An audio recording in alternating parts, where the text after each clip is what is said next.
wild meals. Think about it. You're about to slide back into the same old fall routine with a. Oh, what are we doing? Just your regular music intro? No, I didn't. I give you the what's name?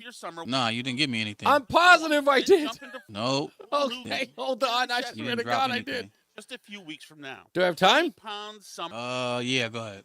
solution for weight loss. Make your consultation now at 844-346-1800. That's 844-346-1800. Online at awaken180weightloss.com. Listeners have been setting their watches to WTIC for years. We are known for our historic time tone, which first aired on July 4th, 1943 during World War II. And it is one of the oldest continuously broadcast interval signals in the world. It began when then sales manager Erwin Cowper suggested that V for victory could be used as an on-the-air time tone. In Morse code, 3 dots and a dash.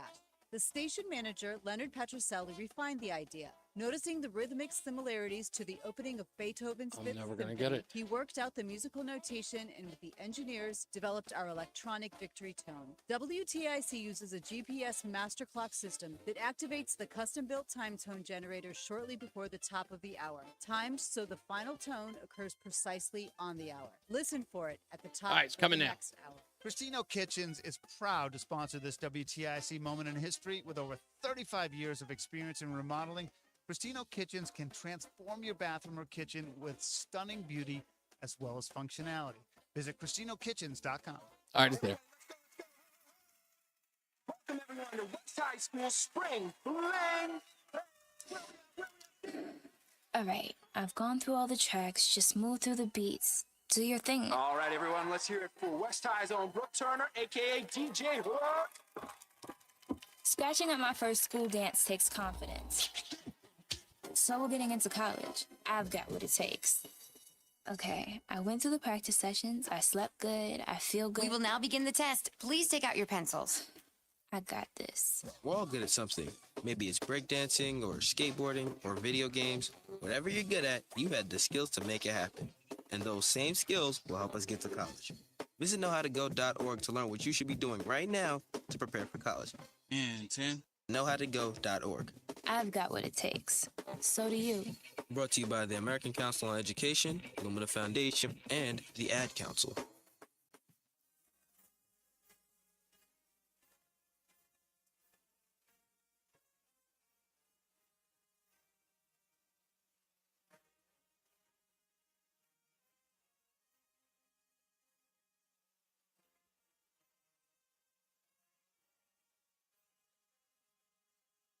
You're listening to Reese on the Radio, filling in today for Todd Feinberg on WTIC News Talk 1080. Our election is about understanding the importance of this beautiful country of ours in terms of what we stand for around the globe as a democracy.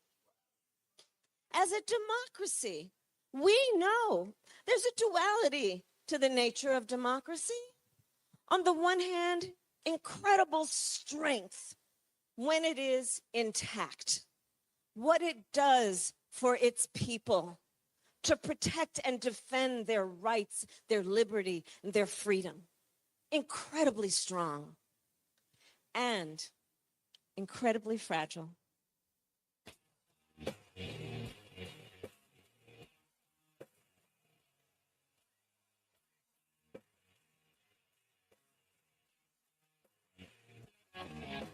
Sounds like Smirnoff to me. Or maybe some E&J. I don't know. Maybe tequila. Who knows? What's going on, everybody? You know what time it is. It is time for Reese on the Radio on News Talk 1080 WTIC. It is August the 19th. Is it the 19th already? No, it's not. It's the 19th? Goodness gracious. This week's going by like the whole thing's going by fast. It's Reese on the Radio, News Talk 1080 WTIC. Don't forget, telephone number 860-522-WTIC, 860-522-WTIC. I want to say something before I get into the opening monologue because we have to talk about something very serious, and that is the flooding that happened in the Southbury section of Connecticut. And near Oxford and all of the pictures that I've been viewing. And of course, I want to send all of my condolences to the families who have been affected by this. And, of course, we have two 2 women, I believe, have been swept away by the floodwaters who have perished.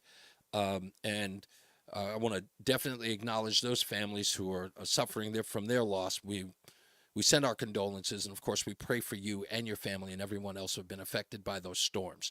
Some of the radar pictures have been absolutely incredible. There's one radar, which I never thought I'd see again in my lifetime. There's this one radar as it's coming across the area, and it's going along Route 8, and the center of the storm, where it hits right into Oxford, is purple. Normally, it's like red and orange, it's like the really severe. When you see purple, that's devastation beyond a doubt. And those floodwaters are, I'm looking at this one video from the Southbury Plaza, a man who was trapped in his car with his dog, and he has a prosthetic leg, and someone came by and was able to rescue him and the dog, bringing them to higher ground. And that's, again, another tragedy. Could have, and people who live in these areas that are, let's just say, without infrastructure of like a major city, right? These are more rural areas. It's a lot of dirt, gravel, trees. It's beautiful. And a storm like this will affect that area different than it will any other place in the country. And when that flooding happens, there's other calamity that will ensue. But many people who live in the area have dealt with serious storms in those regions, and you have a tendency to take them for granted. It's like, we live here. We know what this is like. We can navigate through this. Please, folks, be careful. Do not take these storms for granted. They are unpredictable. Things are unpredictable. And the means of which to get to people and help them and rescue them may be limited. I don't need to say that, but I'm saying it anyway. Please be careful. Okay? If you got to stay home, stay home. No job is worth your life. Nothing is worth your life or the life of people who rely on you. So please be careful. I just want to reiterate that. We'll be talking about that throughout the day. If you are in the region and maybe you've experienced something in there, the 5 o'clock focus, which I'll mention early, if you'd like to, on the 5 o'clock focus, tell some of the stuff that you may have witnessed in the area, please feel free to call in today because we want to hear from you and see what efforts are being made to get things back to normal. And if that effort is taking long or, the efforts are, moving quickly. So we're all in our prayers and we want to find out what's going on. So if you can share that with us when the news media can't, your opportunity is to call up here. Please do at 860-522-WTIC, 860-522-9842. Laura, I'm sorry that you hung up, Laura, but if you call back, I promise you, I'll let you through immediately. People are checking me out on ReeseOnTheRadio.com, and they notice that I'm wearing a jacket. It is cold in here. Okay? It's cold. I don't take kindly to the cold or the heat. So forgive me. Plenty of news and plenty of views to get into. Michael A. is in the chat room and says, what in the hell is Kamala Harris talking about? Roland, if you could play that top of the hour monologue again for Miss Kamala Harris, if you could break that down for me real quick, just play it one more time right now. I think he's getting it. I'll stop talking when it starts talking, when she starts talking. Our election is about understanding the importance of this beautiful country of ours in terms of what we stand for around the globe as a democracy. As a democracy, we know there's a duality to the nature of democracy. On the one hand, incredible strength when it is intact, what it does for its people to protect and defend their rights, their liberty, and their freedom. Incredibly strong and incredibly fragile. Now, if you're asking yourself, what in God's name is she talking about? She has no idea what she's talking about. If you look at the people behind her while she's talking, in particular, Tim Walz, He has his head down. Now, I know this. I know this look. I know this stance. When you see someone behind you who's supposed to be supporting you and you're giving a speech and they're looking down at their toes instead of looking up and celebrating what you're talking about, like, yeah, yeah, and nodding your head, yeah, yeah. There's something wrong. And the reason why Tim Walz is looking down at his feet is because he's saying to himself, I can't believe we got this far. I can't believe this woman is polling ahead of Donald Trump. What in God's name is she talking about? And no one, I can't figure out what a thing that is coming out of this woman's mouth. Because no one can, because she does it. Now, I don't want to get into the innuendo that she has a drinking problem. Yeah, I said it. I know I brought it out there, so immediately I'm spreading the rumor. I'm not spreading a rumor. I'm just simply saying I'm not getting into this idea that she may have a drinking problem. I'm not. There's no evidence to support that. There are people who are coming out of woodwork saying that she loves a good glass of wine, bottle of wine. I don't know. Who cares? That isn't the issue. I will tell you this. I don't think Kamala Harris has ever been ready for prime time. I think she's afraid of prime time. In my view, I do not believe that Kamala Harris has ever thought that she was good enough to be in a position that she was in, but she kept striving anyway and kept getting lucky. People wanted more for her, so they did anything and everything they could to drag her over the finish line. That's what I believe is happening for Kamala Harris. The reason why they don't like Kamala Harris off the teleprompter is because while she's trying to form a thought, she gets caught up in the weeds. She doesn't have the sense of, she doesn't have a balance. And what I mean by balance is she'll say something, she realizes she's going off somewhere in the weeds and can't bring herself back from falling off balance, right? She can't recover well. That's the problem with her. When I listen to Kamala Harris give a speech, I keep asking myself, how did the Democrats understand what she's saying? All of these people who support her, these people who tend to love her speeches, thinks that she's got a clear plan for the United States. In my view, this is what I believe people are hearing when Kamala Harris is giving a speech. I really believe this.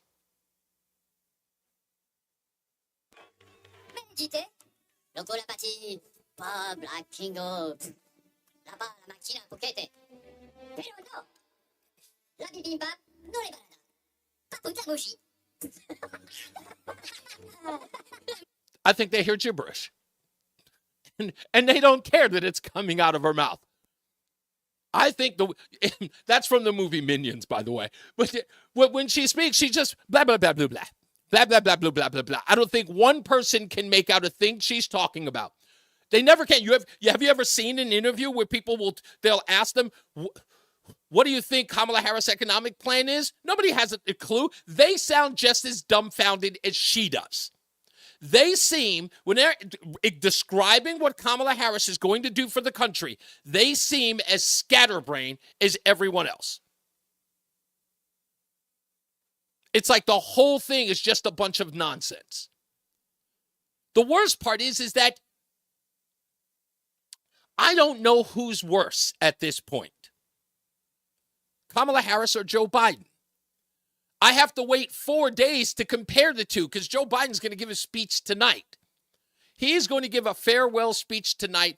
And as much as I am hoping for him to burn the house down, which he should, as much as I want him to burn the house down, I know he's going to play nice. I know he's going to make it about Donald Trump. But if I were him, I'm just saying, if his ego or rumors about his ego were true, if I'm Joseph R. Biden, where everyone's been coming after me, attacking my son, attacking my daughter, attacking my wife, ousting me from an opportunity to run again. The Obamas, every time I turn around, they're thwarting everything I'm doing. They're being underhanded, running a shadow campaign against me, and I've always had a problem against that clean, articulate guy. His words, not mine. And then I get ousted by Nancy Pelosi, a woman I've known for 50 years. For that woman to turn around and throw me under the bus, to threaten me. And you're going to make me a speaker at opening day, the first day of the convention. I'm the sitting president of the United States, and you've got me playing the opening act on day one. Kamala won't even be in town. Sure, it's prime time, but you don't even make me like a part of, like passing the torch. You don't make me keynote on the night that I'm supposed to give her the inauguration, right? I'm supposed to, give her the nomination. I apologize. I'm getting ahead of myself here. The nomination. You don't give me that, because rightly so, he's the guy who was the first one to endorse her, right? He decides to bail. He's endorsing Kamala Harris. The natural progression would be the final night of the convention, Joe Biden gives a speech and passes the torch to her. They give a big, giant hug to one another. Thank you, Joe. I appreciate everything you've done for me. And boom, move on. They put him on day one, the day no one's going to remember. Send him off to the sweet by and by. And by the way, did I say it a couple of Sundays ago on my Sunday program? Was it I who said it a couple of Sundays ago that you weren't going to see Joe Biden and he was going to be trailing through the White House? People would notice him. He'd be like Bigfoot. Hey, there's Joe. Where you been? I'm still running the country. From where? There'd be Joe Biden sightings. I told you it was going to happen. But sure enough, they've gotten rid of him. So why wouldn't I go out there on Monday, which has got to be like we're talking about off-Broadway opening act. You're going to put me on Monday at night? Oh, forget about it. I'm just going to tear the place up. I'm going to call Obama the what for, Nancy Pelosi the what for, Hakeem Jeffries the what for, Chuck Schumer the what for, Democrats, and then I give a shout out to all my friends, who at this point I hear are few. But I would shut it all down. And then I would end the night. I would end the speech by saying something really inflammatory like Free Palestine or something like that. Just to really send everybody tripping. Like something above, like something beyond the pale. I would like just insanity.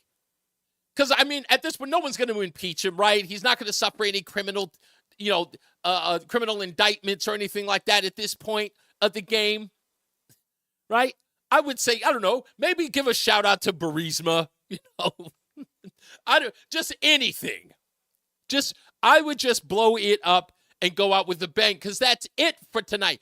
Joe Biden, after tonight, you can forget about it. He's a ghost. He's a ghost. And you know it. But I can't wait to see how this goes. I'm sure there'll be some disruptions. There are some people who got inside the DNC who got past the security who are going to be inside. I've got a lot of people talking about it and buzzing about it, saying they are in the inside. But we'll get into that. And we'll talk about more of this and so much more. It's Reese on the Radio, filling in for Todd Feinberg on NewsTalk 1080 WTIC. Hi, Don Cusson here. I could see the time. Before you car or motorhome, check. Oh, you got a clock now? Yeah, I put a clock on. I put a clock on my screen. Your vehicle had a thorough inspection. And all right, cool. Your tires, what condition and how old are they? Your cooling system, what condition are your belts and hoses in? Are your brakes? Yeah, I felt bad for you having to freaking babysit me. So I'm like, I keep a Sam broadcaster clock in front of me now. Oh, nice. Do it right with Would you download that? I own that. I've owned that for, I want to say now 12 years. Oh, shit. Yeah. Michael B said, "How dare you Get your denigrate the laugh on Minions?" with me, Chris Jericho, and the talk is That was funny. got Guns N' Roses Hall of Famer Duff McKagan. I sent that to my boys on the group chat. Do you? Plus regular I said, yo, this dude Reese is wild. special appearances by everyone from Gabrielle Fluffy Iglesias, Mark Maron, Dennis Miller, Cheech Marin, Kevin Nealon. If they're funny, they're on Talk is Jericho. So listen to and follow Talk is Jericho now on the free Odyssey app or wherever you get your podcasts. Are you a proud Connecticut business owner? We are too, with more than 45 years of experience handling business transactions for small and mid-sized businesses. And we know that not every business relationship works out as planned. If you find yourself in a dispute, call the law firm of Brown, Painderis, and Scott. Our team of business lawyers have over 100 years of combined experience. At BPS Lawyers, you get more than a lawyer. You get a law firm. Visit us at bpslawyers.com. Nick Painderis is responsible for the content of this ad. Getting quality employees to fill positions in your company is essential, but finding those people can be a major hassle, unless you use ZipRecruiter. ZipRecruiter makes finding quality people a breeze. And right now you can try it for free at ziprecruiter.com/free. With ZipRecruiter, one click sends your job to hundreds of top job sites. But more than that, ZipRecruiter's advanced technology identifies the candidates with the skills you need, sends you a list of great matches to review, then actively invites them to apply for your job. And the results speak for themselves. 4 out of 5 employers who post on ZipRecruiter get a quality candidate within the first day. That's right, the first day. Now you can focus on your business and let ZipRecruiter do the work finding the best people for you. See for yourself. Experience the ease, efficiency, and power of ZipRecruiter for free. Just go to ziprecruiter.com/free. That's ziprecruiter.com/free. ziprecruiter.com/free. And now, a WTIC news update. 3:30. Good afternoon. I'm John Silva. WTIC 1080 News. 2 people are now dead in the flooding brought on by heavy rains that triggered historic flash flooding Sunday. Oxford First Selectman George Temple says the victims were women from town. Many roads and bridges have been washed away and destroyed. Seymour, Monroe, Shelton, and Ansonia among the other cities and towns that have suffered near catastrophic damage. Governor Lamont has declared a state of emergency for those parts of the state that experienced significant damage and flood loss. At the Emergency Operations Center, Governor says it'll remain in enhanced monitoring mode. Municipal officials are urged to continue coordinating with state officials in the response. Democrats are gathering in Chicago for their national convention. When it ends on Thursday, Vice President Harris will be the party's standard bearer for the White House. President Biden is expected to deliver the keynote address in prime time tonight. A man is dead, and Waterbury police are investigating the incident as a hit and run. Around 6:30 last evening, police were called to an area of Cherry Street in the city. When they found the 22-year-old victim, he was pronounced dead at St. Mary's Hospital. Secretary of State Blinken says Israel has accepted a bridging proposal for a ceasefire and hostage release in Gaza and called on Hamas to do likewise. WTIC News Time is 3:31 from the WTIC 24-hour traffic network. We're looking at some volume delays right now in the Hartford area between 89 and 90. That's Route 15 on the northbound side. There's a 2-vehicle crash in the shoulder there. Westbound 84 between 59 and 58. Right lane is blocked due to a multi-vehicle crash.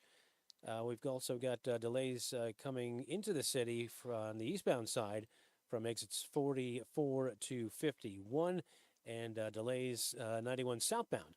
Backups from 33 into the city at 32. Let's check the WTIC Weather Center forecast. Here's meteorologist Jason Catarina.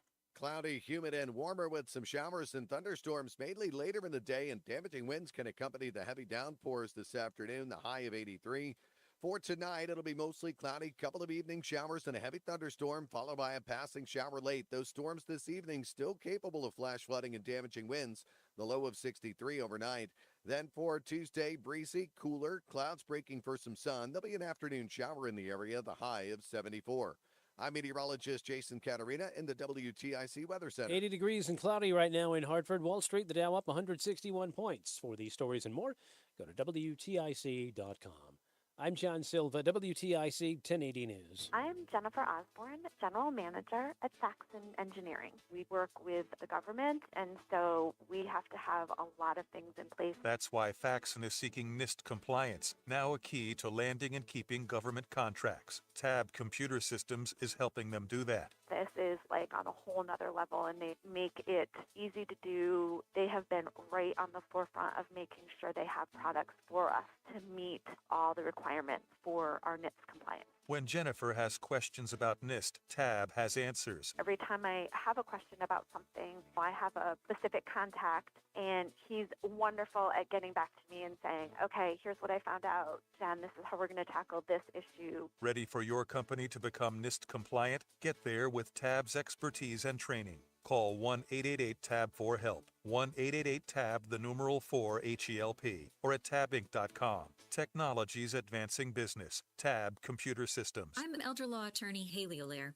Our greatest reward is happy clients telling us that they're very thankful for our help. Hi, I'm Kate from Farmington. When I called Allaire Elder Law, I didn't know exactly what I was looking for, but I knew I needed help. Allaire Elder Law helped me find my way.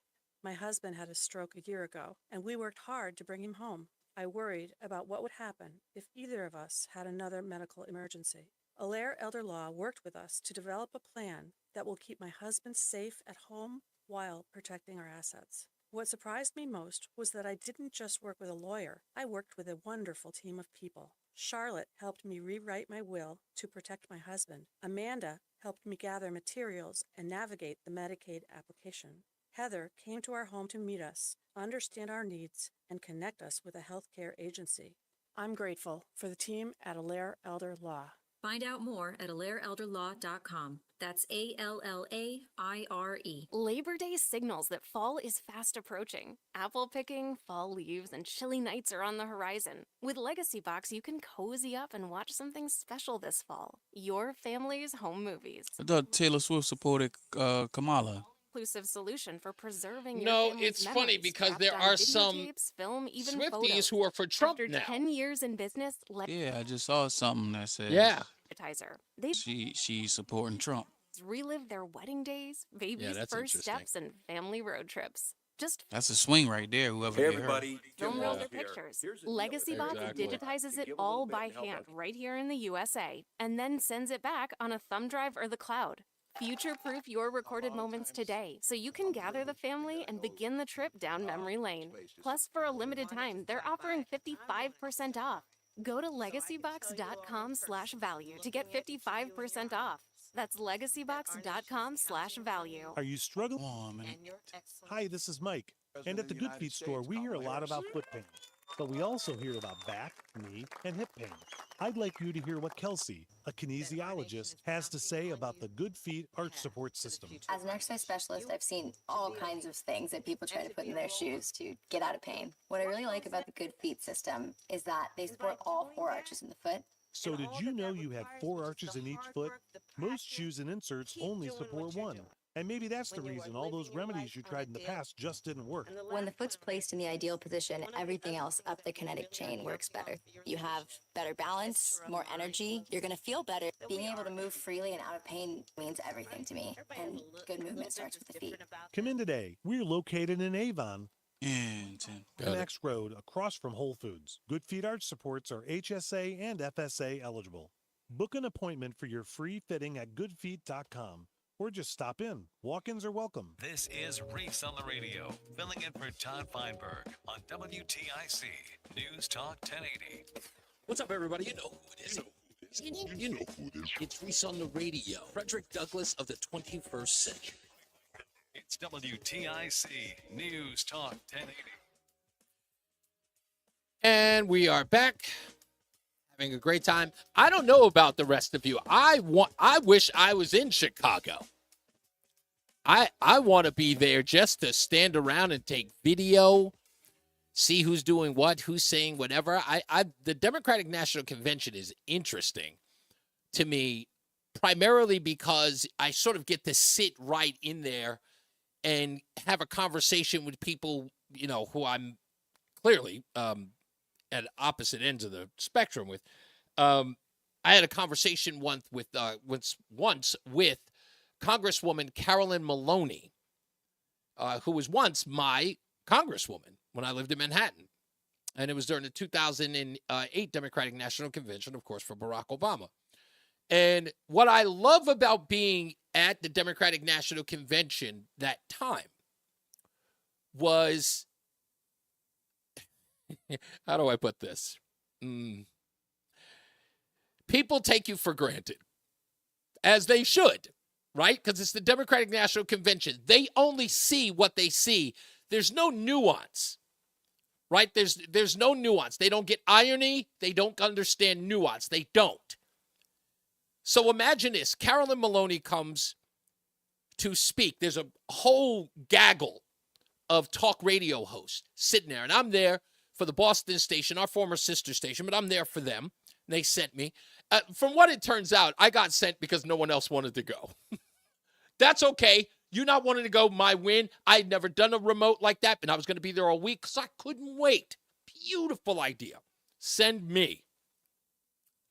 I get there, and I'm positive it's the week of my birthday.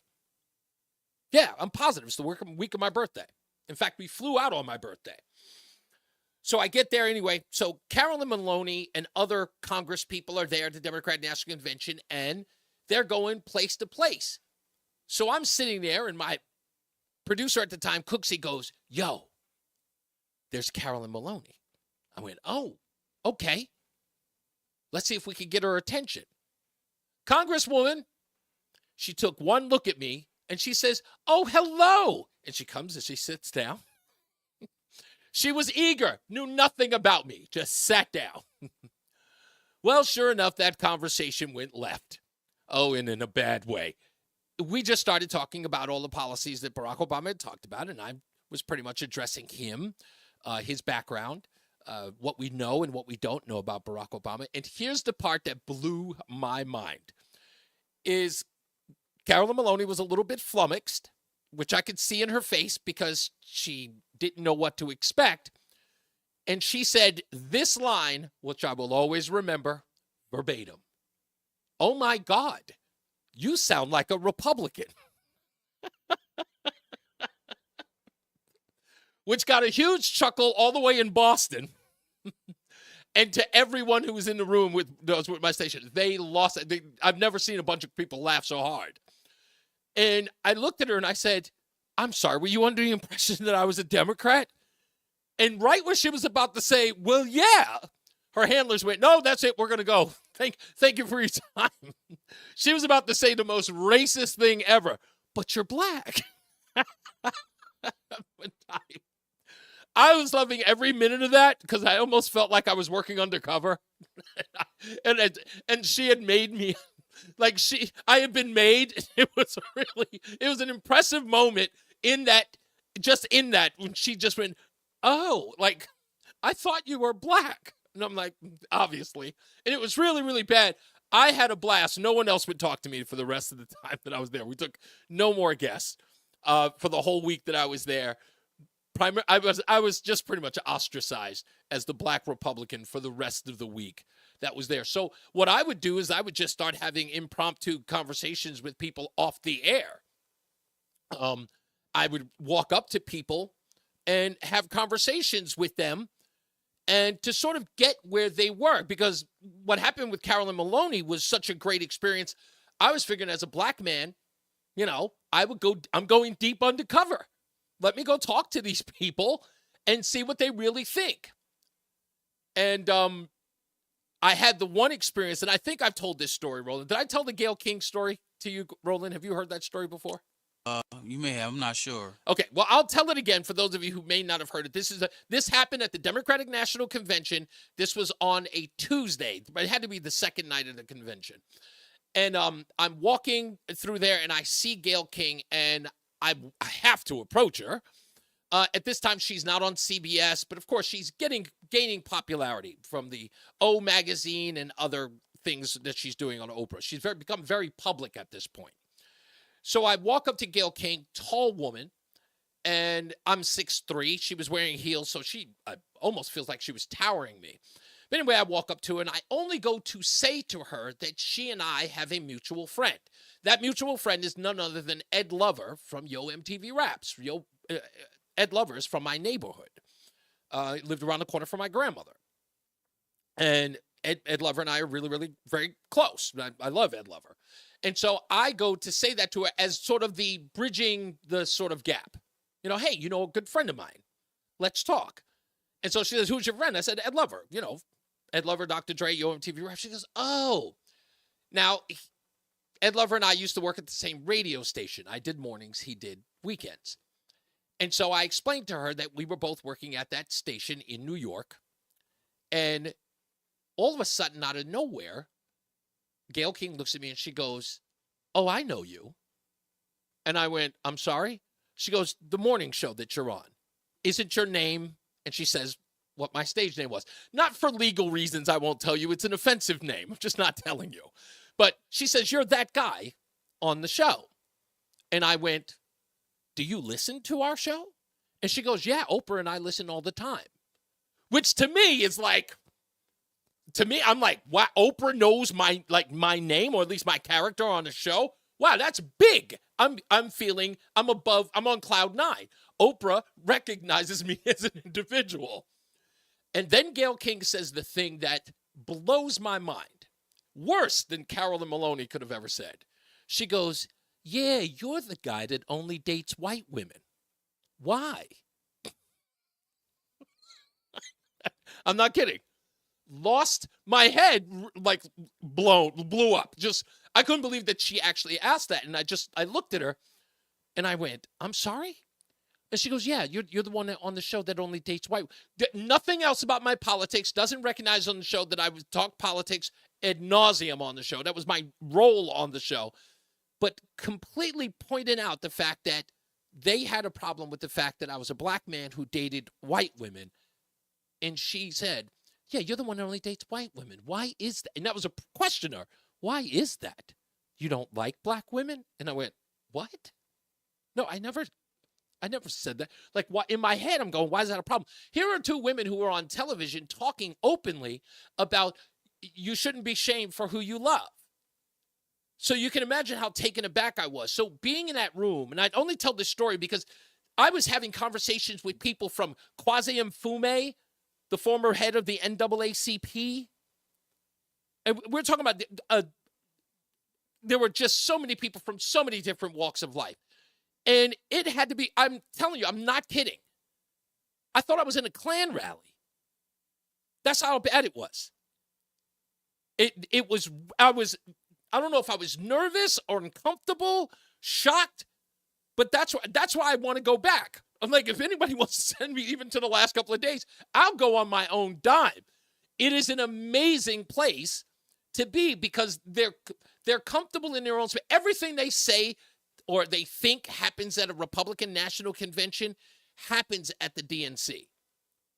It totally happens there. And they are open about their, I don't know, dismay, concern, bigotry. If you don't fall into line, it's a very, very weird place to watch people. I say on the show all the time, do you like racism? I sure do. I say that jokingly, but there's a reason why. It's because you really get to see how ignorant these people are. And these people want to control your daily lives. That's their objective, is to control your daily lives. If they can't even handle who you date, who you talk to, who you communicate with, who your friends are, unless, of course, it is someone that they can approve of. Just imagine what it would be like if they're in power, if they were to get one-party rule nationwide. And speaking of one-party rule, this week I'm going to be getting into the Connecticut Green Bank. I've been watching some videos all weekend about green banks across the country, and there is something very, very sinister happening with this. And it all seems to be following one template. So this week, I'm going to be talking to some people. I also want to talk to some people on our side who I understand are approving of the Connecticut Green Bank. And I'm going to ask them how they could let this stand using taxpayer dollars to fund green projects that don't benefit the taxpayer. So I'm getting a lot of information about it. I've spent all weekend watching like tons of videos, reading lots of materials on it from state to state. But Connecticut's Green Bank is one in particular I want to focus on and find the similarities to these green banks all across the country. This is not good, what the Green Bank is. People think it is, but they are going to inject racism into their model, into their mission statement. Believe you me, they are going to use African Americans as a part of their mission to blow up, to grow the Connecticut Green Bank. I promise you that. And we're going to get into that later on this week. So we got a lot of stuff to get into today. We've got the 5 o'clock focus coming up. So if you are in the Southbury or the Oxford areas and you have seen or you experienced some of the flooding today, please call in. We want to hear from you as well. We'll talk a little bit more about the DNC and that. And all of a sudden I've got, and I'm forgetting now because I had it right in front of me. There's a story out about this impeachment document that came out of Washington that, of course, no one's going to move on. Not only is this silly, but I'll tell you what it's meant to do, what the whole purpose of it is. And this is the reason why I said earlier about why Joe Biden should go in there and just blow the place up. Not because I'm rooting for him, because at this point, what else has he got left? You know, if there's an opportunity for the man to suck the oxygen out of the room, because he's going to be missing in action for 5 months, here is his opportunity. But we'll talk about that and much, much more when we get back. All right? Yep, let's go to a break. We'll be back. It's Reese on the Radio on NewsTalk 1080 WTIC. eBay Motors is here for the ride. 120,000 miles of night drives, daily commutes, and who knows how many. Are we there yet? Through countless fixes, elbow grease, and a new radiator, you kept your ride alive. With eBay Motors, you have over 122 million parts to keep it running. And with eBay Guaranteed Fit, they'll be the perfect fit every time. Plus, at these prices, well, we're burning rubber, not cash. Keep your ride A quota alive at ebaymotors.com. Eligible items only. Exclusions apply. She posted about us just now. Celebrities can't get enough of Beyond's bespoke skincare line. She has 147 million followers. How do we monetize? She needs a social media associate to help her with the hype. We should repost this. Do we need a hashtag? Indeed can help her hire great people fast. I need Indeed. Indeed you do. You can schedule and conduct virtual interviews all from your employer dashboard. Visit Indeed.com/credit and get $75 towards your first sponsored job. Terms and conditions apply.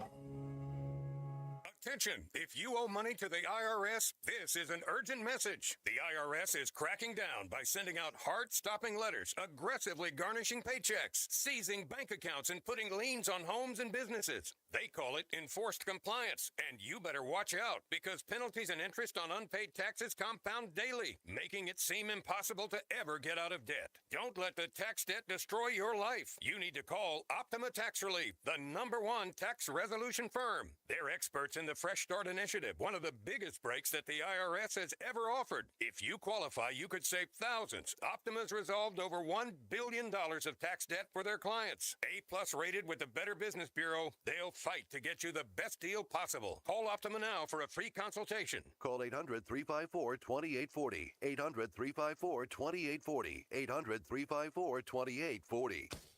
Optima Tax Relief. Some restrictions apply. For complete details, please visit OptimaTaxRelief.com.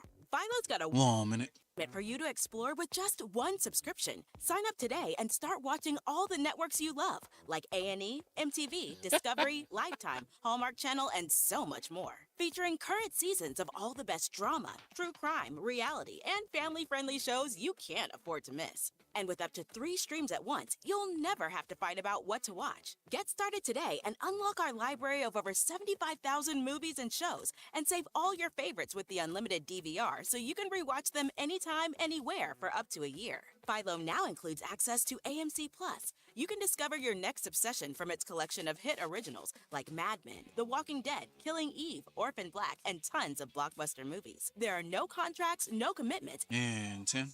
For just $28 a month, Philo's a better way to watch TV. So what are you waiting for? Visit philo.tv and sign up today to start your 7-day free trial. That's philo.tv. Stay locked in. Reese on the Radio is on WTIC News Talk 1080. We're back. It's Reese on the Radio, News Talk 1080 WTIC. Someone in the chat room just said, by the way, number 860-522-WTIC, 860-522-WTIC. Someone just said in the chat room, Craig, in fact, says, Reese, you have a snip, the scene with Joe Pesci, Danny Glover, and Mel Gibson in the drive-thru. No, that is actually Lethal Weapon. It's Lethal Weapon 4 or Lethal Weapon 3. I'm trying to remember. Oh, Lethal Weapon 2. Lethal Weapon 2. That's right. That's the apartheid episode. Yes, the apartheid episode. And I love that particular scene that you're talking about, Craig. And if I may be so bold, this was the promo. Rama will remember this. This is talking about going back in the day. This was the promo that I used to run after the DNC incident, and it went just like this. Reese on the Radio. It must be some mistake. You black? Annoying Negro since 1969.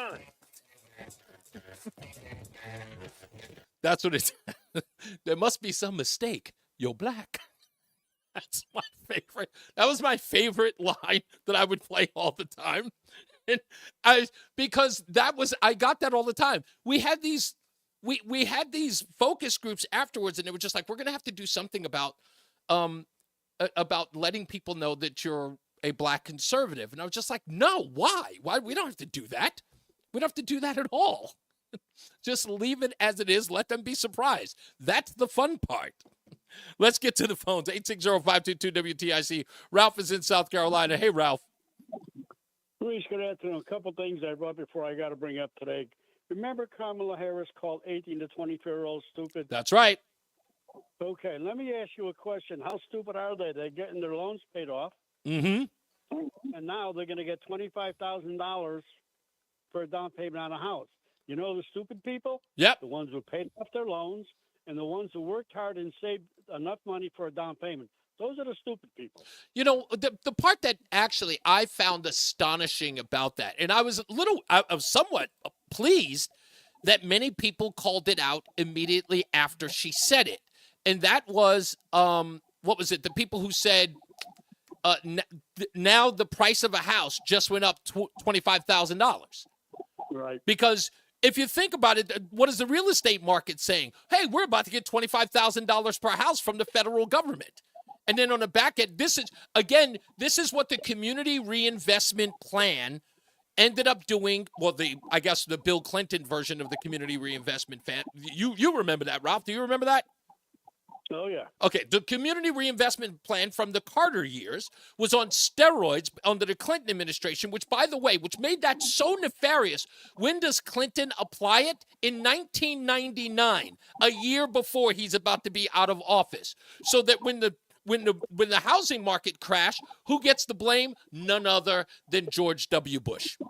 That's right. That was the whole deal. It was the whole boondoggle was to put it right at the end of the term, and then anything that would fall apart, Bill Clinton would never get his hands dirty, and it was exactly what happened. But the thing they're doing with this, Reese, is they don't have any money to pay for it. No, and that's the whole deal. They know they don't have any money to pay for it. Remember the big argument that everyone said about getting rid of Obamacare? Well, you have nothing to replace it. When the Democrats come up with the ideas like this, no one ever talks about how you're going to pay for it. They go, we're just going to have to raise taxes, which is, again, that everyone's in favor of that. Why? Because they're going to raise taxes on what they call the wealthy, but, of course, the middle class will end up paying for it. So what I'd like to see happen, again, I said it before, Reese, is all the Republicans running for office in Connecticut for the Congress and Senate, Put those people feet to the fire. Ask them. Ask every single one. Where do you stand on abortion? When do you think it should happen? Yep. How much this country borrow before we're bankrupt? How high can we go before we no longer can pay our bills? And that's exactly what I said, Ralph. That was exactly what I said during election season here in Connecticut and across throughout the country back in 2020. Thank you for the call, sir. We'll get to the BPS Traffic Center with Mark Christopher. Hey, Mark, happy Monday. Hey, Reese, good afternoon to you. Good afternoon, everyone. If you're heading into Hartford right now, westbound 84, we have an accident on the Manchester East Hartford line, 84 westbound, just west of the 384 on-ramp. The right and right center lane blocked there, stay to the left delays approaching exit 59. Behind that, eastbound 84, just a little slow, moving 48 into the tunnel. Southbound 91, you've got slow traffic 33 down to 32 A and B. Northbound 91, moving well, Cromwell up into the Windsor exits. Now, if you are traveling on Route 2 eastbound, that looks good as you move from East Hartford into Glastonbury. Quiet in Middletown, 90 in the Irrigate Bridge. Waterbury's okay, 84 and 8. Little slow, 84 eastbound as you move between exit 14 and 15 in Southbury. Southbound 95 slowing in New Haven from 48 down to exit 44. Following road closures from yesterday's storm, including Oxford, Route 34 at Laughlin Road. Oxford, Route 188 shut down between Hulls Hill Road and Edmonds Road. If you're moving into Monroe, Route 34 is shut down between 111 and Coppermine Road. Newtown, Route 6 is shut down at Commerce Road. In Southbury, 172 shut down at Spruce Brook Road. Southbury 67 shut down from 172 to Main Street in that town. If you're traveling into Seymour, Route 34 is shut down at Jefferson Street. And in Sonia, Franklin Street 334 is shut down at Wakely Avenue. And I think I've got one more here, and that is Woodbury. Route 6 is shut down at Woodbury Place, all because of yesterday's storm and the flooding going on there. Traffic and weather together on the 8's WTIC News Talk 1080. WTIC. This afternoon, it'll be cloudy, humid, and warmer with a couple of showers and a thunderstorm. Mainly later, damaging winds can accompany the heavy downpours, the high of 83. Mostly cloudy this evening, a couple of evening showers and a heavy thunderstorm, followed by a passing shower late. The storms this evening still capable of producing flash flooding and damaging winds, the low of 63. Tuesday, breezy, cooler, the clouds breaking for some sun, though there'll be an afternoon shower in the area, the high of 74. I'm meteorologist Jason Caterina in the WTIC Weather Center. WTIC is 99 and kicks off a year-long celebration to 100 years on the air. This is WTIC and WTIC FM HD2 Hartford, an Odyssey station. It's 4 o'clock. Good afternoon. I'm John Silva, WTIC 1080 News. In Oxford, 2 women are dead following the catastrophic flooding brought on by Sunday's torrential day-long downpours. The victims, both residents of Oxford, were swept away in 2 separate incidents, says the town's fire chief, Scott Pelletier. He says crews went above and beyond in performing rescues and preventing further loss of life. It's a lot of stuff that happens at once, and the volunteers they did a great job getting everything done and getting everybody safe. The unfortunate is we did have 2 fatalities. Now the victims have been identified as by state police as 65-year-old Ethlyn Joyner and 71-year-old Audrey Rostkowski. Governor Lamont has declared a state of emergency in wake of the catastrophic flooding. We are filing for emergency declaration. Make sure we get to the front of the line. Make sure that front of the line means we get every resource we can to make sure that Oxford and neighboring towns can get back on their feet. Many lost parts of their homes, vehicles, and other property damage in Oxford as a result of the flooding along the Little River. Other towns impacted include Ansonia, the lowest lying town on the Naugatuck River. Mayor David Cassetti believes major flooding was averted there because he ordered the city's floodgates closed. Still, there was damage, including the collapse of a retaining wall outside the Assumption School in the city. The wall at the school, the Catholic school on North Main Street, collapsed into North Main. I'm meeting with the state and my city engineer to rectify this so I could open that road. It's currently closed. It's North Main Street in Ansonia at the Assumption School. Franklin Street also closed at Wakely Avenue. Cassetti says he's watching the forecast to find out if he'll need to close those floodgates again. Other towns impacted by upwards of 10 inches of rain included Seymour and Naugatuck. The Democratic National Convention is underway in Chicago. Reporter Doug Sovereign has more. On the convention's opening day, Speaker Emerita Nancy Pelosi told California delegates this is the week for Kamala Harris to hone her message. That message has to be bold and progressive and unifying, not menacing. Later, Pelosi told reporters she means that Harris must craft a consensus message that'll resonate in the heartland. What works in Michigan works in San Francisco. What works in San Francisco might not work in Michigan. Let's win, baby. Doug Sovereign for CBS News, Chicago. Disgraced former Congressman George Santos expected to plead guilty to federal crimes in New York. The guilty plea would spare Santos from a high-profile trial here next month, but erases the prospect, if not the likelihood, he'll serve prison time. He faces 23 federal counts, including wire fraud, money laundering, theft of public funds. Correspondent Scott McFarland. Former President Trump was one of the big guests on Phil Donahue's daytime talk show in 1987. Donahue has died at the age of 88. You tell us also in your book, you left Queens and you left Brooklyn for Manhattan to get away from rent control. You're honest to tell us in this book. I'm honest. Hey, I'm not running for anything, Phil. I'm not running for office. I don't have to lie in a book. I want to tell the facts, okay? Donahue paved the way for a new breed of talk show with controversial topics and audience participation. Robert Thompson is a media scholar. He did serious subjects. He got into controversies and political issues and all of that, but he also wasn't afraid to be a little bit of a P.T. Barnum. Donahue was a longtime Westport resident. Closing Bell Report, sponsored by Bouvier Insurance. Dow up 236 points, NASDAQ up 245, S&P up 54 points. For these stories and more, go to WTIC.com. I'm John Silva, WTIC 1080 News. Sponsored by New Balance, South Windsor, and Avon, your headquarters for back-to-school sneakers. This is Michael DeCibio from New Balance South Windsor and Avon, where you'll find both fashion and fit for back to school. With our large selection and fit specialists, we'll help you find the right sneaker in the right size so everyone goes home happy. Visit New Balance at Evergreen Walk in South Windsor and on Route 44 in the Avon Marketplace. This is the story of the one. As a maintenance engineer, he hears things differently.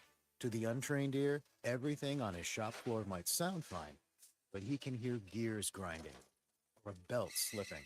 So he steps in to fix the problem at hand before it gets out of hand. And he knows Grainger's got the right product he needs to get the job done, which is music to his ears. Call, click Grainger.com, or just stop by. Grainger, for the ones who get it done.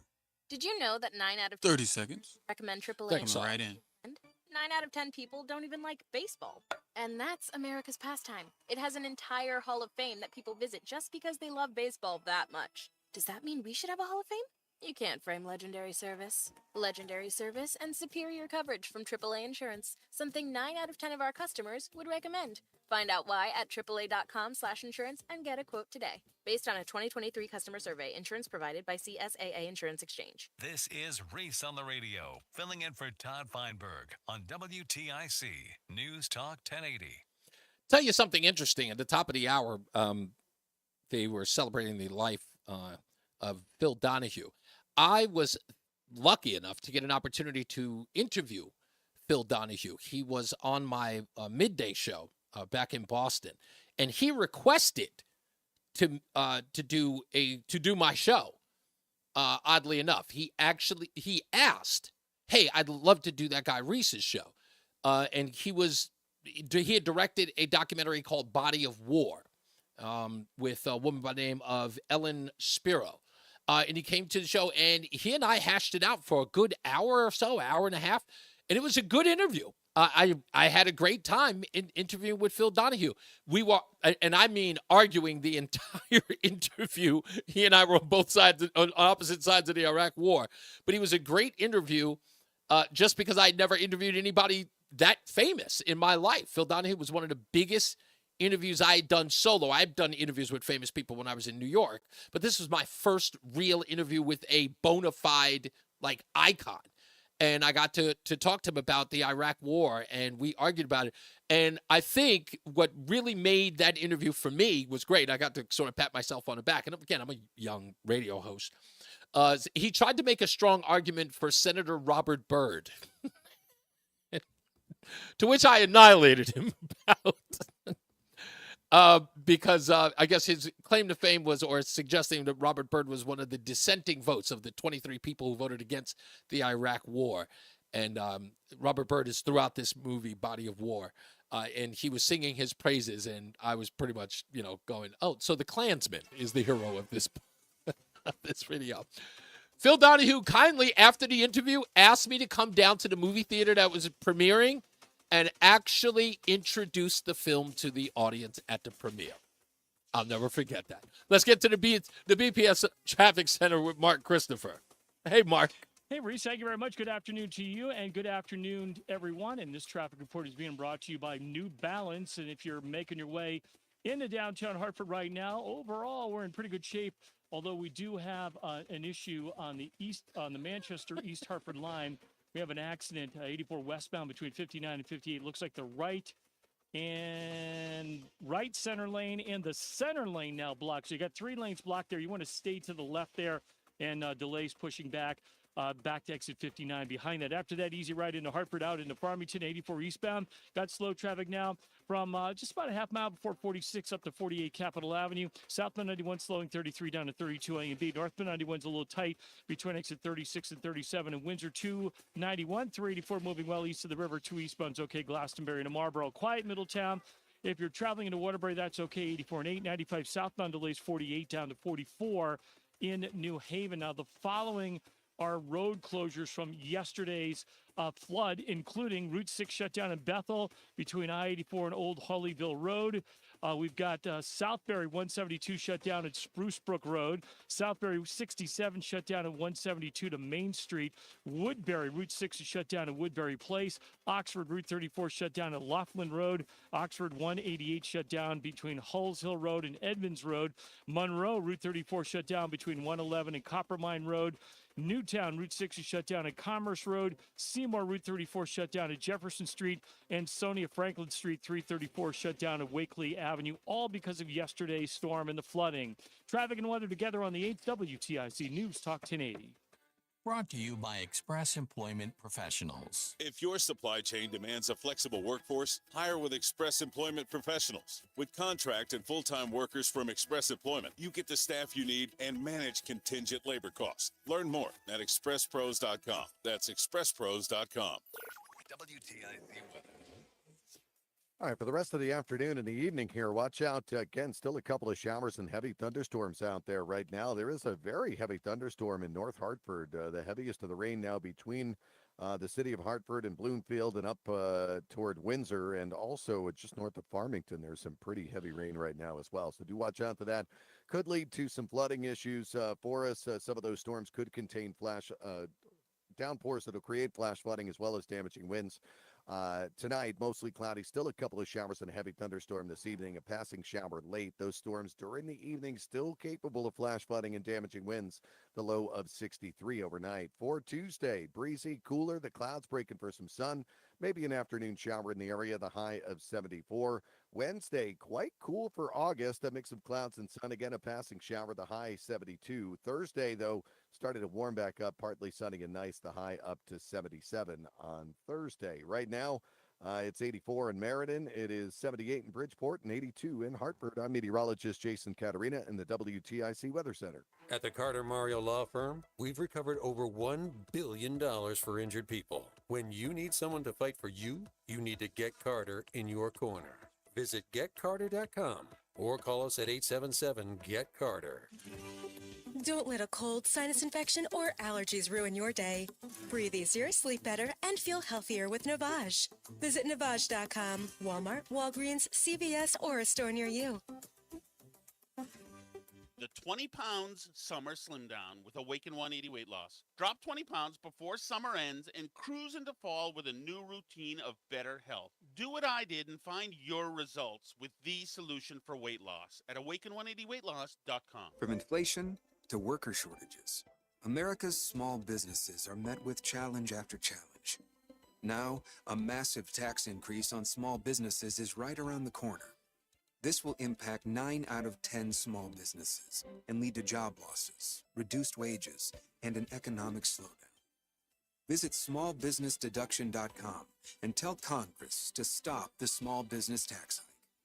Paid for by the National Federation of Independent Business. Wesley Financial Group is not a law firm. If you own a timeshare, don't miss this public service announcement from Chuck, founder of Wesley Financial Group. If you receive an unsolicited phone call or mail piece to discuss selling, renting, or especially canceling your timeshare, don't fall for it. If you really want out of your timeshare, hang the phone up immediately or throw that mail piece in the trash and contact your timeshare resort or Wesley Financial Group for assistance with your timeshare. As the only Inc. 500 timeshare cancellation company, our knowledge, experience, and results has made Wesley a trusted resource for over 40,000 families we've helped get out of their timeshare.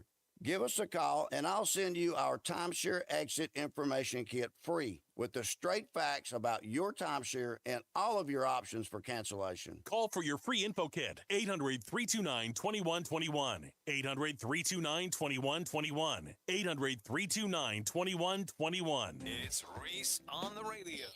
And don't say we didn't warn you on News Talk 1080 WTIC. We're back. It's Reese on the Radio, News Talk 1080 WTIC. Do not freak out. There are reports out there that there are U-Haul trucks outside of the White House as we speak. Do not freak out. There's only one truck. I've seen it. I'm trying to get a close-up of the truck. I don't know whether or not you know this, but I've got some insight on this. So I'll tell you this before I get into the next story. By the way, your telephone calls coming up, 860-522-WTIC, 860-522-9842. You can. I can. You can't. I can. So I have an apparatus. I have sort of a program as a U-Haul dealer where I can get the U-Haul truck number. If you've ever run to the U-Haul, you'll see like the number will be DC1234F. And that information is accessible to me. I can actually look up the truck. And not only can I find out where the truck, who was picked up by, but I can find out where the truck is going. So try to get close-ups on the actual truck number so I can tell you, one, who rented it, two, where it's going. Because you have to give that information when you rent the truck. So I don't think it's anything. It's only a 15-foot truck. So no one's moving out. The reports are suggesting that Joe Biden is going to kick him out the White House after he gives his speech, which I think it's a funny thing to point out, but it's not true. It's just a 15-foot truck. That's all it is. There's not a lot of stuff in there. I do, however, believe they are grabbing more documents. I believe they are. Why wouldn't they? Everything's up for grabs now. Lori is in Glastonbury. Hey, Lori, you're on Reese on the Radio. Welcome back. Hi, Lori. Hey, Reese. A quick comment on the DNC, the fact that Biden is supposed to speak tonight. Yeah. I've heard it said that it's a little bit of a dig because normally you would save him for like the night before they actually crown Kamala. Right. But I thought that was an interesting take. But that's not the reason I'm calling. And I want to preface my question with an apology. If it's an ignorant question or offensive in any way, shape, or form, I apologize right on the spot. But I don't think I've ever really clearly understood why Black conservatives are such a threat to Democrats, and it seems like other Blacks. And I don't understand why they are this huge, huge threat and why they are the subject and target of so much vitriol. I think of Tim Scott and some of the threats he's received. Like I don't understand it. So I'll hang up because I just wanted to hear the answer to that question. And again, I apologize. Nothing to be. And Lori, I know. Listen, I know where. Trust me, I know where you're coming from, and you are pure of heart. So I don't nothing to apologize for. I don't accept an apology from you because you don't need to give me one. So I appreciate the question. And thank you. I will answer that question. Let me get Aaron in Goshen because I know he's on the line. Let me get to him, and I promise I will answer right after. Aaron, you're on Reese on Radio. How are you, sir? Good. How are you today, Reese? Pretty good, sir. My question is, do you think they're actually going to have a real crowd there, or are they going to have to artificially intelligence or CGI this crowd at the DNC? I think they're going to be there. I think that, listen, this This is a unifying sort of moment for them. They dealt with the unification of the Republican National Convention. It looked good as much as people tried to sort of like poo-poo the Republicans as they always do. They got to go first. But many people on the left and the right were saying, wow, there's a lot of unifying sort of like messaging here. And people took the Donald Trump 93-minute speech, you know, as it were. I'm not going to lie. It was long. It was a bit long. But they tried to destroy everything that happened 4 days before by saying Donald Trump's speech in some way wrecked it. It didn't. So for today, it's really got to look like Democrats are coalescing together to push her over the finish line because trust me when I tell you, they know Kamala Harris has the way of tripping over her own tongue that will make her this Thursday speech that she gives is I mean, thank God it's going to be on a teleprompter. But if she, I'm serious, thank God it's going to be on a teleprompter. But after that, she is going to have to go on television and give interviews and answer questions. And she is going to screw this up in ways you have no idea. It's going to be a colossal catering of a convention. This convention is meant to build up so much momentum that even if it craters, it's enough to take her over the finish line. That's the whole objective here. Well, maybe Little John can help her out, you know, with some catchphrases like, what? Okay. What? Let's go. Okay. $25,000 to get your first house. Okay. Maybe. Yeah. Thank you. No, exactly. She may have to bring in a lot of rappers on the night of her acceptance. Well, that's probably how they pack the house, right? Yeah, exactly. That's probably the case. Thank you, sir. I appreciate you. Let's go to James in Newington. Hello, James. You're on with Reese on the Radio. Hey, thank you, Reese. You know, how we always come up and we are dealing with the idea of anniversaries of important dates in history. Sure. And I'm going to mention to you one coming up very soon. August 26th is the anniversary of the disastrous pullout of Afghanistan at the Kabul airport. And what I'm going to tell you is the reason I bring this up to you today is this directly relates to Connecticut, the state of Connecticut that we live in, and the complete incompetence of not just Joe Biden, but also Kamala Harris in the role of commander-in-chief. And I think this needs to be an attack line for the Republican Party. We're not electing a president. We're electing a commander-in-chief when we have two active world wars going on. That's right. We left behind, Joe Biden left behind, and Kamala said she was the last person in the room as vice president. Indeed. 10 of our top-of-the-line Sikorsky attack helicopters, which we took and spent billions of dollars to develop, that had special coatings designed to be reflective of radars. And this was a weapon system the Chinese had been trying to get a hold of and the Russians for years. And Joe Biden said he looked Karzai in the eye and trusted him and decided to leave them, even when supposedly his military generals claimed that wasn't a good idea. Yeah, and then did nothing when Karzai bailed. Absolutely. And then also, I just saw yesterday in a Chinese military parade, our Reaper drones. Really? The high-end drone system that we use left behind. So one of the things I would like to see the Republican Party candidates mentioning is really focusing on the commander-in-chief role and the fact that we left behind all these complex weapon systems that we spent billions of dollars to develop. And here's the problem. In an eventual conflict in the future with China, they now have our systems. They have the yeah, without a doubt. They have the radio signals. They have the frequencies. That's right. These are horrendous decisions. Everything that was proprietary or personal to the effects of our military have now completely been compromised, and they know it. What it means is we have less chance of getting or winning in any aspect of a technological edge, because if it happens, and I firmly do believe that China will go after Taiwan with a victory by Kamala Harris as the president within 4 months of her being elected, because the complete disorder in the United States military will make it impossible for her to rally NATO or CETO, the South Atlantic Treaty Organization. Yeah. And they're already doing these practice attacks on Taiwan on a regular basis, which you know, I know. But I'll go it's one not step being further, reported. James. I'll go one step further in what you're talking about as far as Kamala Harris is concerned. Remember, we're talking about an administration from Barack Obama down to Joe Biden and now down to Kamala Harris, which has now become more and more feckless in responding to terrorism or war or attacks on our allies as the years go on.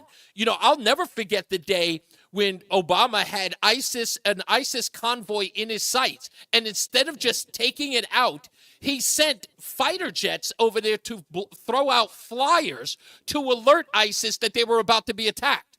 So as soon as I saw that, I went, this is, you know, if one of our enemies gets attacked, they keep talking about what we do if one of our countries are attacked in NATO. I don't think that a Kamala Harris would ever, in fact, due to polling data and criticism, she would ever put American soldiers in harm's way to have to respond to a threat as such. They would try to handle it diplomatically, and they would end up looking like crap, because if you think about it, we wouldn't have Russia-Ukraine if we had a commander-in-chief whose words meant something to adversarial leaders.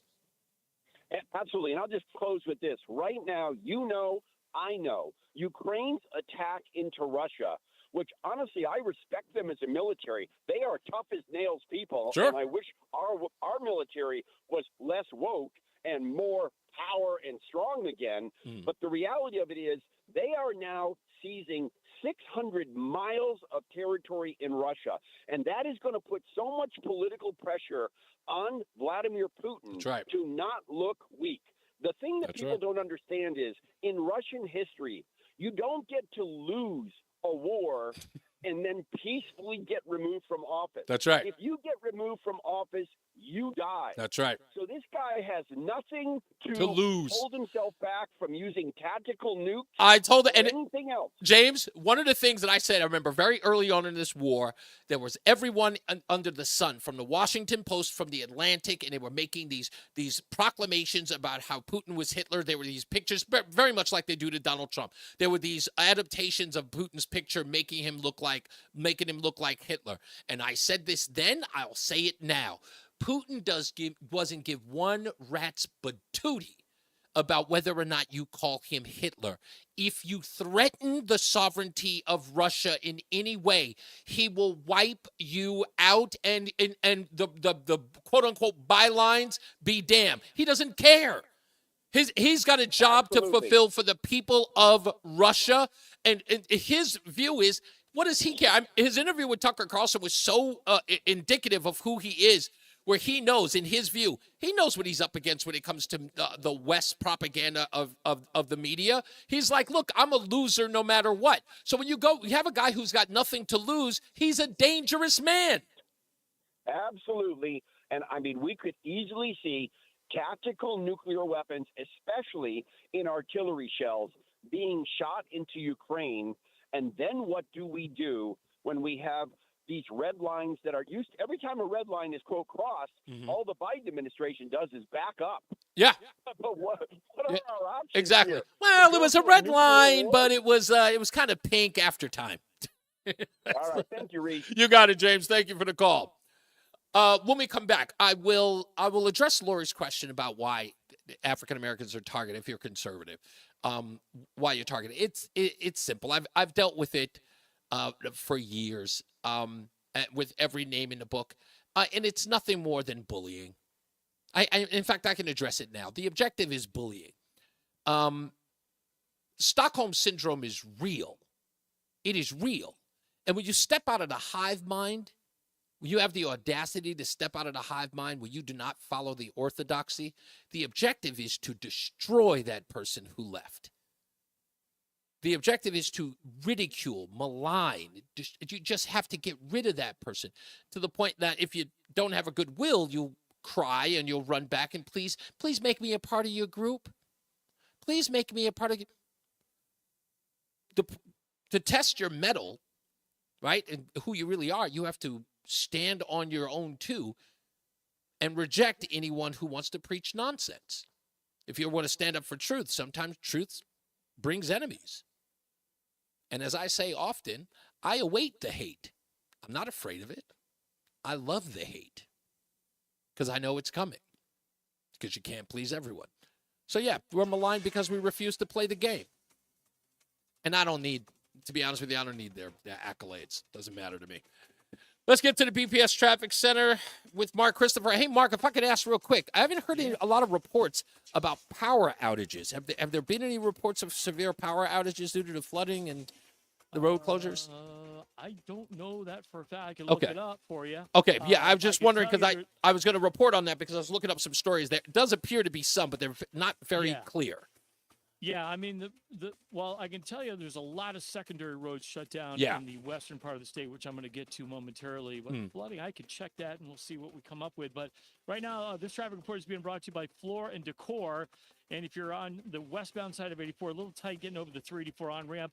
On westbound 84, we had an earlier accident there that's clear now. Now delays are just after 56 Governor Street up to 47 Sigourney. 84 eastbound slowing a half mile before 46 Essen Avenue into the tunnel. Southbound 91 delays 34 down to 32 A and B. Northbound 91 little tight now as you move up on 33 up to 35 in Windsor. 291 eastbound slowing from I-91 over to exit 4 in South Windsor. 2 eastbounds looking good, Glastonbury to Marlboro. Quiet Middletown, quiet Waterbury. 84 westbound in Danbury slowing 8 to 7. 84 eastbound in Southbury, some slow traffic between 14 and 15. Westbound 84 tight between 16 and 15. If you're traveling southbound 95 New Haven, you're slowing from 46 down to 44. Following roads are shut down because of yesterday's storm. Ansonia, Franklin Street, 334 shut down at Wakely Avenue. If you are heading into Bethel, Route 6 is shut down between I-84 and Old Hollyville Road. If you're heading into the Newtown area, Route 6 shut down at Commerce Road. In Southbury, Kettleton Road is shut down between Route 67 and the Kettleton State Park, all because of flooding there. Southbury 172 shut down in Spruce Brooks, and Southbury 167 also shut down from 172 to Main Street, so look out for that. Oxford, Route 34 shut down at Laughlin Road. Oxford 188 shut down between Hulls Hill Road and Edmonds Road. If you're heading into Woodbury right now, look for a road closure. Route 6 is shut down at Woodbury Place. So a lot of road closures out in the western part of the state. Be aware if you are driving through there this afternoon. Traffic and weather together on the 8's WTIC News Talk 1080. Brought to you by Floor & Decor. Unbeatable prices, unmatched in-stock selection. Floor & Decor has more styles of laminate, vinyl, tile, wood, and stone for anyone. For the right look at the right price. Your next beautiful space is at Floor & Decor.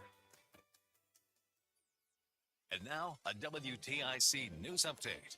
4:30, 81 degrees, cloudy skies. I'm John Silva. Cloudy, humid, a chance of showers and maybe a heavier thunderstorm. Could bring some flash flooding as well as damaging winds. We'll top out in the low 80s today. Once this front goes through and the showers and thunderstorms will subside, and we'll see clearing skies, believe it or not, as we head into tomorrow. 2 people are now dead following the flooding in Oxford brought on by the day-long deluge of rain on Sunday. Victims, both women, were swept away in the flooding along the Little River. Many homes, businesses, vehicles, infrastructure either damaged or destroyed. Governor Lamont has declared a state of emergency for those municipalities impacted, primarily in western Connecticut. Local and state officials at a news conference this afternoon said they hope to apply for federal disaster assistance in the coming days to help with the cleanup and repairs. As you heard from Mark, many roads have been washed out. Even some local bridges are no longer passable. Route 67, that's one of the main drags in Oxford. That's closed in several areas. Numerous road closures have been reported in Ansonia, Seymour, Monroe, and Southbury. Police in Waterbury are investigating a hit-and-run death. They say around 6:30 last night, a person was found in the area of Cherry Street, 22-year-old taken to St. Mary's and pronounced dead. Democratic Party is looking both forward and backward as its convention gets underway in Chicago.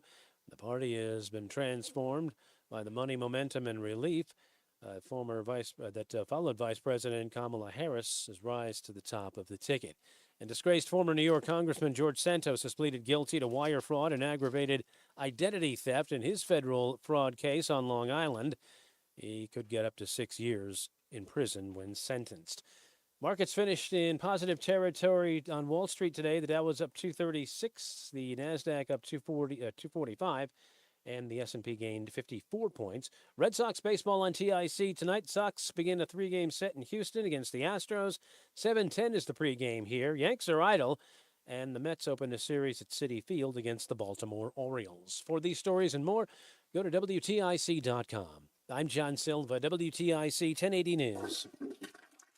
Ew, what's that smell? There's sewage all over the basement. It's coming out of the toilet and the shower. Honey, this stinks. We need to call the bee. It's finally getting warm again, and that means it's growing season. Below the surface, tree roots are growing into your sewage system. For $89, we will come out and perform a video camera inspection of your drainage system to ensure everything flows out of the house instead of back into it. We offer very affordable payment plans as low as 0%. Call the bee today. Callthebee.com. That's calltheletter.b.com. I'm elder law attorney Haley Allaire. Our greatest reward is happy clients telling us that they're very thankful for our help. Hi, I'm Mark, and my family's from Bristol. Allaire Elder Law met my #1 goal when I decided to work with them, to make sure my parents and their assets were protected legally so they can enjoy the rest of their time together and not worry about becoming one of the Title 19 horror stories. And our family cannot thank them enough. Find out more at AllaireElderLaw.com. That's ALLAIRE.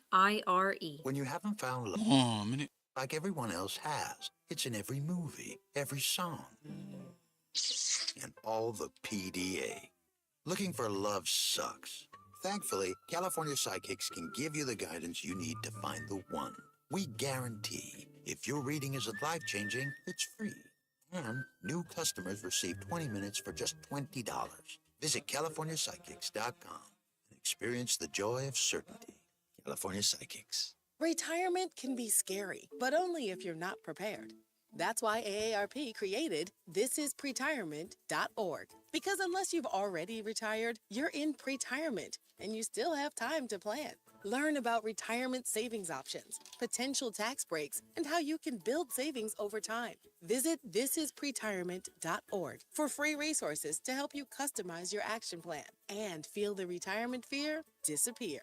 Brought to you by AARP and the Ad Council. This is Reese on the Radio, filling in for Todd Feinberg on WTIC News Talk 1080. Oh, I like that. Who's that, Roland? You don't know that song? No. And the beat goes on. Oh, and the beat goes on. Oh, okay, it's really jazzy. Yeah, I wasn't a Spinners fan. Never liked them. Reese on the Radio, NewsTalk 1080 WTIC. My mom loved the Spinners and those R&B groups back in the day. I wasn't a big fan. Have you ever gone to the DNC website? Speaking of the Democratic National Convention, this is my favorite part about the DNC website. Is they have this one chapter that says who we are. And it's supposed to, in essence, sort of be a breakdown of, what do you know about the Democrat Party?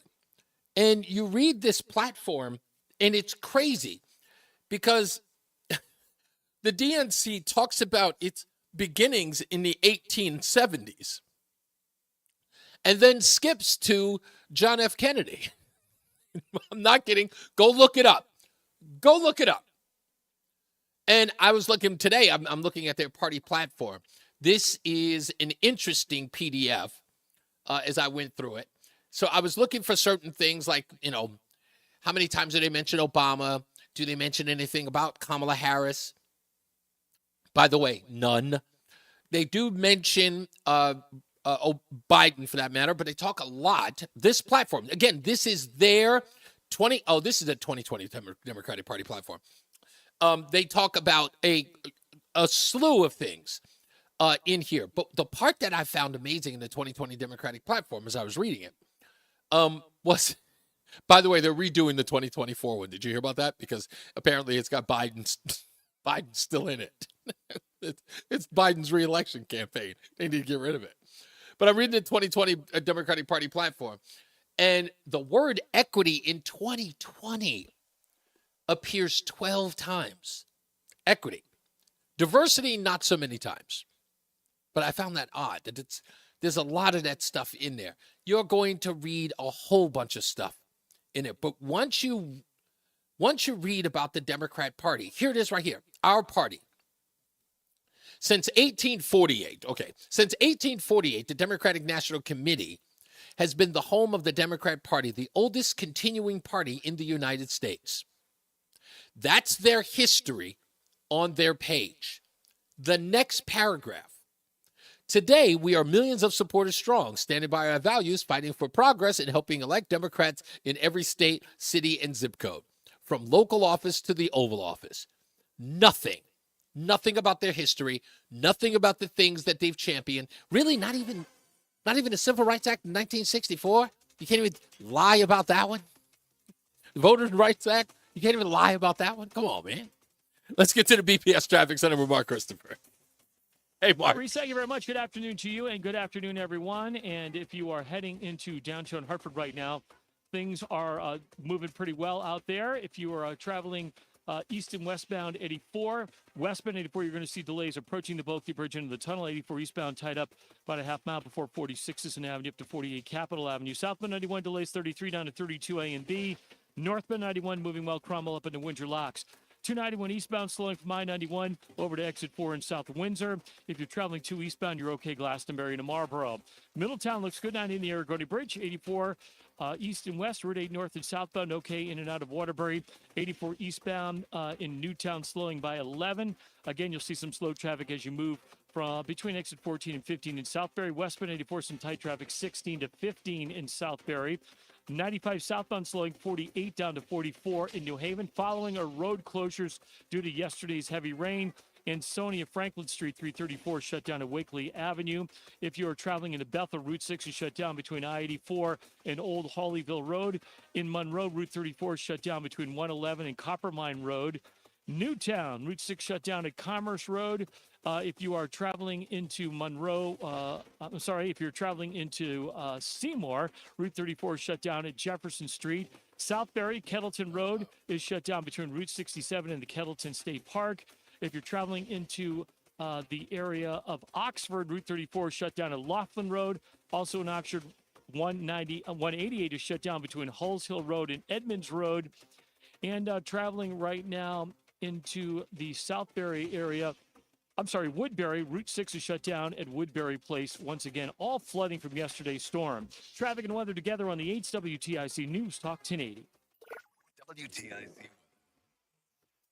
right, taking a look at the radar, that heavy rain that was in North Hartford last check is now moved off into East Hartford and over into Manchester, where the heaviest of the thunderstorm activity is right now.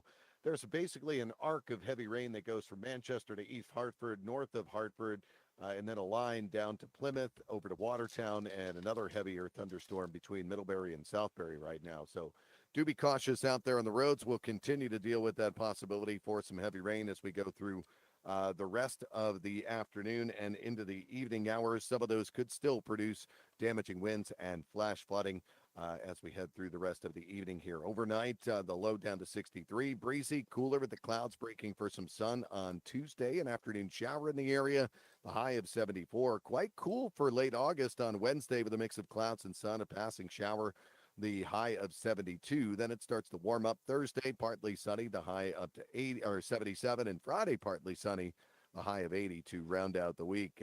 Boy, temperatures right now, you've got 82 in Danbury, New Haven at 81, and that heavy rain took 5 degrees off of the temperature in Hartford over the last half hour, down from 82 to 77 right now. I'm meteorologist Jason Caterina in the WTIC Weather Center. Don't just live with foot pain.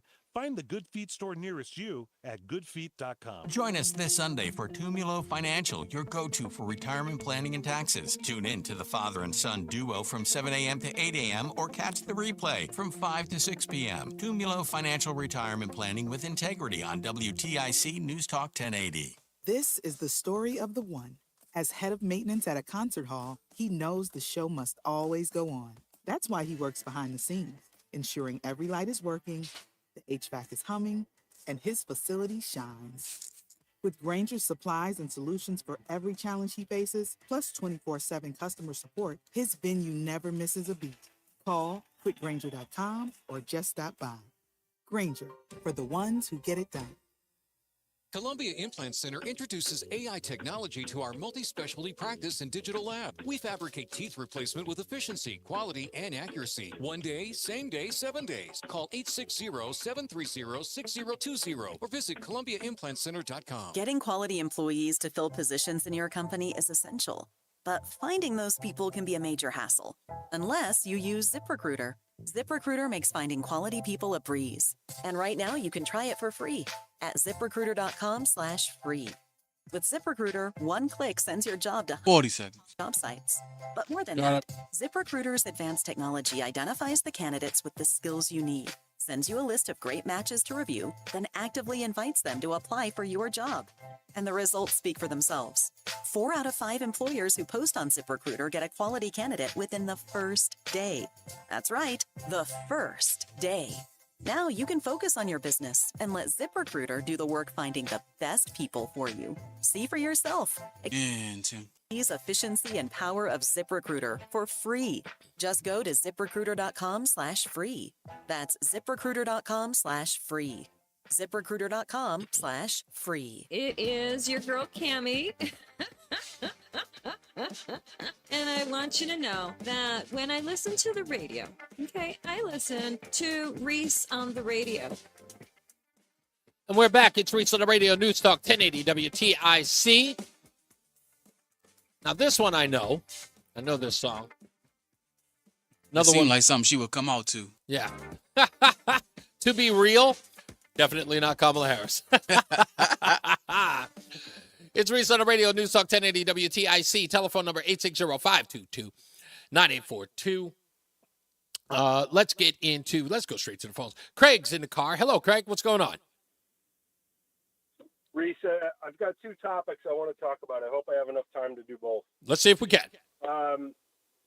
First one is you are proof that Republicans are not racist because you get calls all day long, every day, from conservatives, and I would bet that 95% of them are not minorities. Sure. It has nothing to do with the color of your skin. Never once asked. With your background. It's about common ground, right? It's about our beliefs. It's where we come from, and you prove that every day. Thank you. And I'm proud to consider you a friend via the airwaves. Yeah, and I appreciate that. Look, I'll say this. I had a conversation with a former friend many, many moons ago. I can say now it's been about 6 years we had this argument. And I think I've never stumped the guy more than this particular individual when I did this. He kept talking about the black agenda, the black agenda, the black agenda. This was back in 2016, the black agenda, the black agenda. And I said, okay, you could do me one favor. And he's one of those, power to the people, fist in the air, African-American guys. And I said to him one day, listen, name me 3 things in the black agenda that will only be beneficial to black people. No other group can benefit from said thing in the agenda. So he says, I could do that easy. And he turned around and he says, education. I went, Asian kids don't benefit from that. And then he immediately goes, well, Asian kids, I'm like, what? They come out of the womb brilliant? Like they all can do calculus like day one? They don't need education? He goes, so there was like financial literacy. I'm like, how only you don't know kids in maybe in West Virginia who live in the mountain ranges couldn't benefit from some financial, what are you talking about? So he immediately starts realizing, holy crap, there's no such thing.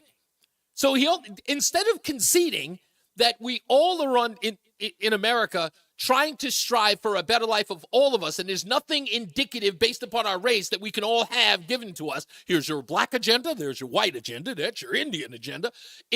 None of that. Just we need an agenda that lifts all, what was that? Rising waters lifts all boats, right? He didn't understand that because he was so caught up in that nonsense. As is what I experienced at the Democratic National Convention. At the time, I didn't think that was possible. I already didn't like Democrats because of their policies, but it was something different to see them in their own element with people of hive mind talk about things in a way that just was bizarre and hateful, and just hateful. It was insane. It is insane to me. And other black people were shocked that you were conservative. Yeah. That's scary. It is, right. In essence, it was sort of like, it was suggesting that again, it's sort of like saying the Asian kid is supposed to know calculus in the womb. I guess I come out as a Democrat. I mean, I come out as like, yeah, I'd like some Infamil, maybe some baby formula, and give me that Democratic registration card right there. Yeah, that's like me being shocked that the 65-year-old driving the Subaru is liberal. I mean, Yes. What was your second thing? Second thing, Reese, is this $25,000 Kamala deal. Yeah. And this is why it's not going to work. What is a down payment on a house? What does that signify? What is the purpose of a down payment on a house? The down payment on the house is supposed to pay into part of what your mortgage is going to be. In essence, you pay a higher you pay a higher rate in that department. In essence, that either brings down or brings up the amount of money you'll have to pay in your mortgage. You pay more of the down payment, you pay a smaller mortgage rate. Okay, that's to the consumer, but to the lender, it does two things. One, you've got skin in the game. Right. Right. You've saved the money, you put the money in, you've got skin in the game. Right. Number two, it means that you're more likely to pay off that loan. Right. Right. So if that money is not coming from the person that's buying the house and it's coming from the government, the lender's not buying that. Absolutely not. Banks are not going to take $25,000 from the government as you having skin in the game. They're not going to do it. Right. And I think what the banks are going to do is that's the other thing that Kamala Harris, not a student of history or a student of anything, doesn't understand. The banks protect themselves when you give that $25,000 to a person who is not known for paying their bills, and you give them a house. Correct. That foreclosure is going to cost the bank money. So the bank always protects itself, especially if the federal government is going to force to give $25,000 to a bunch of ne'er-do-wells. I mean, I'm not saying that they all are, but look, we just suffered this in 2008, right? So banks are not going to make the loans to the people that are getting their down payment from the federal government. That's right. They're just not. And again, but hold on. Remember what they're going to do. This is where the federal government gets involved, much like Bill Clinton did. Why did we have so many people who did not deserve a home loan to get one? Bill Clinton got on his bully pulpit with Janet Reno, to then Attorney General of the United States, and told the banks, if you don't give this money to these people, you are racist, and we will tell people as much. We will call you out by name. If not, we'll go after you for discrimination, for civil rights violations, the whole bit. So the bank turns around and says, okay, you're tying my hand, but the bank's not sitting up there going, okay, let's just give them the loans. The banks are sitting by going, how can we give them the loans? And when these people can't pay, how do we protect ourselves? And then the beauty of it is, and that was the best part, when the banks gave out these loans, when the banks gave out these mortgages to all of these people who are going to end up defaulting, that's the reason why the federal government had to bail them out. Because their argument was, we would have never done this if not at the behest of the federal government. If you did not threaten us, you owe us something. And that was when the median price of a home was $250,000. That's right. It's $500,000 now. That's correct. And again, so the racism is going to be rampant amongst the banks. That's exactly what Kamala Harris is going to do, because again, the argument will be to the banks, equity. Oh, God, kill that word. Hey, it bothers me too, but it's going to be the buzzword to get. That's how. Listen to me. If Kamala Harris wins, that's how government will get the job done. Everything they do will be about equity. Her presidency would be about equity. They will say to the American people, if you elected us, you obviously agree with us. So everything is equity. It's a shell game, Reese. This bump that Kamala has reminds me of when you quit a bad job because you hate your boss and you get those 2 weeks off and you go to the beach and you sleep in late and you start your new job and then you realize your new boss is a bigger D-bag than the old one was. Yep. That's what's coming. Yeah, hey, listen, I'm at this particular point, if we have to deal with equity anymore, if we have to deal with another 10 to 20 years of equity, I'm going to start expecting planes to fall out of the sky, trains crashing into homes, and absolute bedlam in the streets. I'm expecting it. That's why she can't win. In my view, that's the reason why she can't win. Thank you, Craig. God bless you, brother. Yeah, God bless you. Let's go to Peter in Canton. Hello, Peter. Thank you for waiting. He's gone. Oh, he's gone again. I'm sorry, Peter. I'm sorry about that. It gets going. By the way, if you want to friend us, don't forget, go to ReeseOnTheRadio.com. That's ReeseOnTheRadio.com. You can friend us on Facebook, Instagram, even on Rumble. So you can check out the show, and you can even see us there or see me there live. Today, and today only, Planned Parenthood is giving out vasectomy. Yeah.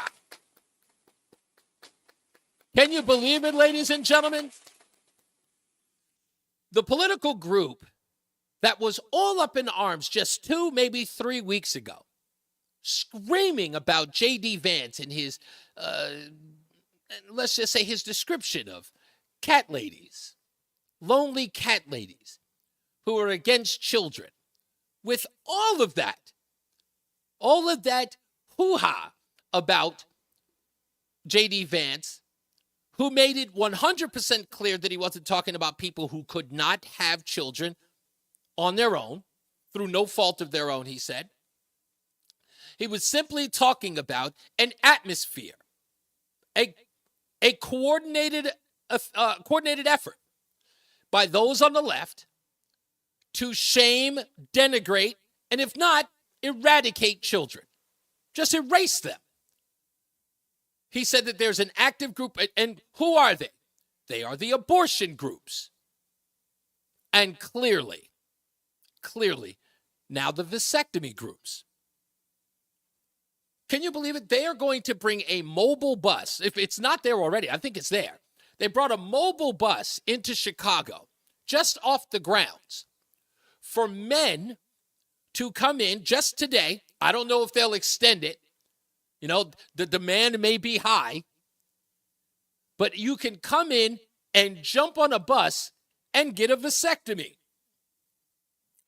Also, you can come by and get medical abortions as well. And no one is looking at this, with the except those of us on the right, are looking at this like it's weird, like it's some macabre in any way, or that it doesn't lend itself to, I don't know, sort of codifying what J.D. Vance was saying about the Democrat Party. They did this openly, even though we know they know we just had this argument weeks ago that the party is anti-child, anti-family. They bring a vasectomy bus for men to get a vasectomy.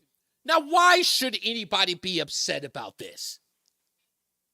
That nobody should be upset about this, especially people on the right. And I know because I hear it. I have a sixth sense about this. Not a sixth sense, a sick sense of all of this. And that is, you're out there saying right now, but Reese, so what? That means that they're not expanding. The liberals aren't expanding. No. We don't get to assume that child's going to be a Democrat when they come out of the womb. That child may be raised by one of these 6 son of a guns, live in their liberal household, and you never know that child could be a conservative that could save us all. It could be the one. We could be killing our John Carter, or Connor. Yeah, John Connor. That's what we could be doing. That's the reason why we're upset. Somewhere out there is our John Connor. Donald Trump's not going to be here forever.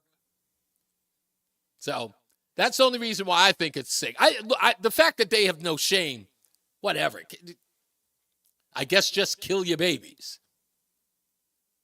And I hope someone is out there, at least, just bring a camera. Just bring a camera, or just bring a microphone and talk to some of the men who are online. going to get a free vasectomy. Hey, why are you here? Well, I'm sick and tired of my wife getting abortions, so I figured I'd do my part. Or how about the guy who says, I have no idea why I'm doing this, but I'm just trying to support. I don't know. I go to Comic-Con a lot. I'm kidding. If you go to Comic-Con, I do not mean you're the kind of guy that would get a vasectomy. I don't mean that. I take it back. I'll do better. I promise. I will not be that guy. Comic-Con. That was wrong. That was just really, really wrong. Let's get to the BPS Traffic Center with Mark Christopher. Mark, bail me out of this. I'm already going after people in Comic-Con. Well, you know when it's in town, that's for sure. Oh, yeah, exactly. It's like, did I just see what I thought I just saw? Southbound 91 coming in Hartford, delays 33 down to 32 A and B. Northbound 91 moving well, Cromwell through downtown up in Windsor. Westbound 84 tied up 56 Governor Street up to 47 Sigourney. 84 eastbound, you got delays about a half mile before 46 Avenue into the tunnel. If you are traveling to eastbound, it looks like a little slow now in Glastonbury between exit 5D and exit 7. 291 through 84 looks good east of the river. Quiet Middletown. Heading into Waterbury, westbound 84 a little tight 22 into the Mixmaster. 84 westbound in Danbury slowing 8 to 7. 84 eastbound's a little tight moving out by the Rochambeau Bridge. 84 eastbound, also some slow traffic between 14 and 15, and again, 16 up to exit 17 in Waterbury. 95 southbound delays 48 down to 44 in New Haven. Following our road closures from yesterday, Ansonia, Franklin Street, 334 shut down at Wakely Avenue. In Ansonia, 115 is shut down at State Street. In Bethel, Route 6 shut down between I-84 and Old Hollyville Road. Monroe 34 between 111 and Coppermine Road. Newtown, Route 6 shut down at Commerce Road. Oxford 34 at Laughlin Road. In Oxford, 188 shut down between Hulls Hill Road and Edmonds Road. Seymour 34 shut down at Jefferson Street. Southbury, Kettleton Road shut down between 67 and the Kettleton State Park. Yes! Southbury 172 shut down I don't know if they heard you. at Spreebrook Road. Southbury Yes, Route they can remember 67 my shut wife down is on between 172 and Main Street, and Very Woodbury Route racist 60 face. shut down at Woodbury Place, all due to flooding. Traffic and weather together on the 8th WTIC News Talk 1080. WTIC. Cloudy, humid, and warmer with some showers and thunderstorms mainly later in the day, and damaging winds can accompany the heavy downpours this afternoon, the high of 83. For tonight, it'll be mostly cloudy, couple of evening showers and a heavy thunderstorm, followed by a passing shower late. Those storms this evening still capable of flash flooding and damaging winds, the low of 63 overnight. Then for Tuesday, breezy, cooler, clouds breaking for some sun. There'll be an afternoon shower in the area, the high of 74. I'm meteorologist Jason Caterina in the WTIC Weather Center. WTIC is 99 and kicks off a year-long celebration to 100 years on the air. This is WTIC and WTIC FM HD2 Hartford, an Odyssey station. 5 o'clock, Hartford temperature 80 degrees with heavy rain. I'm John Silva, WTIC 1080 News. 2 women swept away by floodwaters Sunday in Oxford and later found dead were the subject of dangerous rescue attempts. One firefighter suffered minor injuries. More from WTIC's Dave Maker. Firefighters were in the rising, rushing water trying to save both victims. According to Oxford Fire Chief Scott Pelletier, the first victim in a submerged vehicle. The vehicle shifted, the firefighter fell down, the victim fell down, got swept down the river. 2 firefighters had to be plucked from the water themselves. The second victim made it out of her car. Made it to a sign and was hanging onto the sign. Firefighters were in there with a high-wheel vehicle trying to get to her, and the racing water was too much for her, and she got swept away. State police identified the victims as 65-year-old Ethelyn Joyner and 71-year-old Audrey Roskowski, both of Oxford. Firefighters there also made several successful saves. Dave Mager, WTIC 1080 News. Now, the town has sustained extensive road, bridge, and infrastructure damage. At a news conference this afternoon, First Selectman George Temple praised those who put their own lives on the line to make sure others were safe. I'm proud to have such men and women serve the town, and I am proud of our civic leaders who serve the town with such dedication. We will overcome this in Oxford, and we will build better than ever. because we're Oxford tough. Town officials are imploring residents to stay away from areas that have sustained considerable damage and obey signs signifying road closures. In addition to a state of emergency declaration from Governor Lamont, Senator Richard Blumenthal says flood victims also need assistance from the federal government. There are propane lines that have to be secured. There are other kinds of utility and power lines that have been severed. The ramifications here are not just what you see. Blumenthal and Lamont toured areas that were impacted by the flooding prior to the news gathering. A man is dead, and Waterbury police are investigating the incident as a hit and run. Around 6:30 last night, police were called to an area of Cherry Street. They found the 22-year-old victim. He was rushed to St. Mary's Hospital and later pronounced dead. Disgraced former Congressman George Santos has pleaded guilty to federal crimes in New York. Correspondent Scott McFarlane is there. He acknowledged fabricating key parts of his biography, of his life story, of his family's roots, claiming he had lineage to Holocaust survivors and 9/11 survivors. He also made up stories about where he went to school, that he was an athlete in college, that he worked for a Fortune 500 company. That is what got him in trouble before these charges were filed. There were colleagues in the Republican Party in the U.S. House from New York who wanted him to stand down or quit the House even before he was charged with a crime. As Democrats convene in Chicago, the Republican presidential ticket of former President Trump and Senator J.D. Vance are back in battleground Pennsylvania. Former President Donald Trump kicked off one of his busiest campaign weeks ever in reliably red York, Pennsylvania, with his message to make America affordable again. We will put more money into your pockets and create millions and millions of new jobs. We're going to do it like nobody else. Trump hopes to end what Republicans and supporters are calling the Harris honeymoon period. CBS's Nicole Skanga. Wall Street markets up today. The Dow finished ahead 236 points. The NASDAQ gained 245, and the S&P was up 54 points. For these stories and more, go to WTIC.com. I'm John Silva, WTIC 1080 News. Don't let a cold, sinus infection, or allergies ruin your day. Breathe easier, sleep better, and feel healthier with Navage. Visit Navage.com, Walmart, Walgreens, CVS, or a store near you. Whether you own a local business or a global one, ready to go. You know that these days, generating growth is a challenge. By teaming with Bank of America, you'll not just stay ahead of the curve, you'll move it. With access to experts, award-winning insights, and business solutions so powerful, you'll make every move matter, locally and globally. Visit bankofamerica.com/banking for business to learn more. What would you like the power to do? Copyright 2024 Bank of America N.A.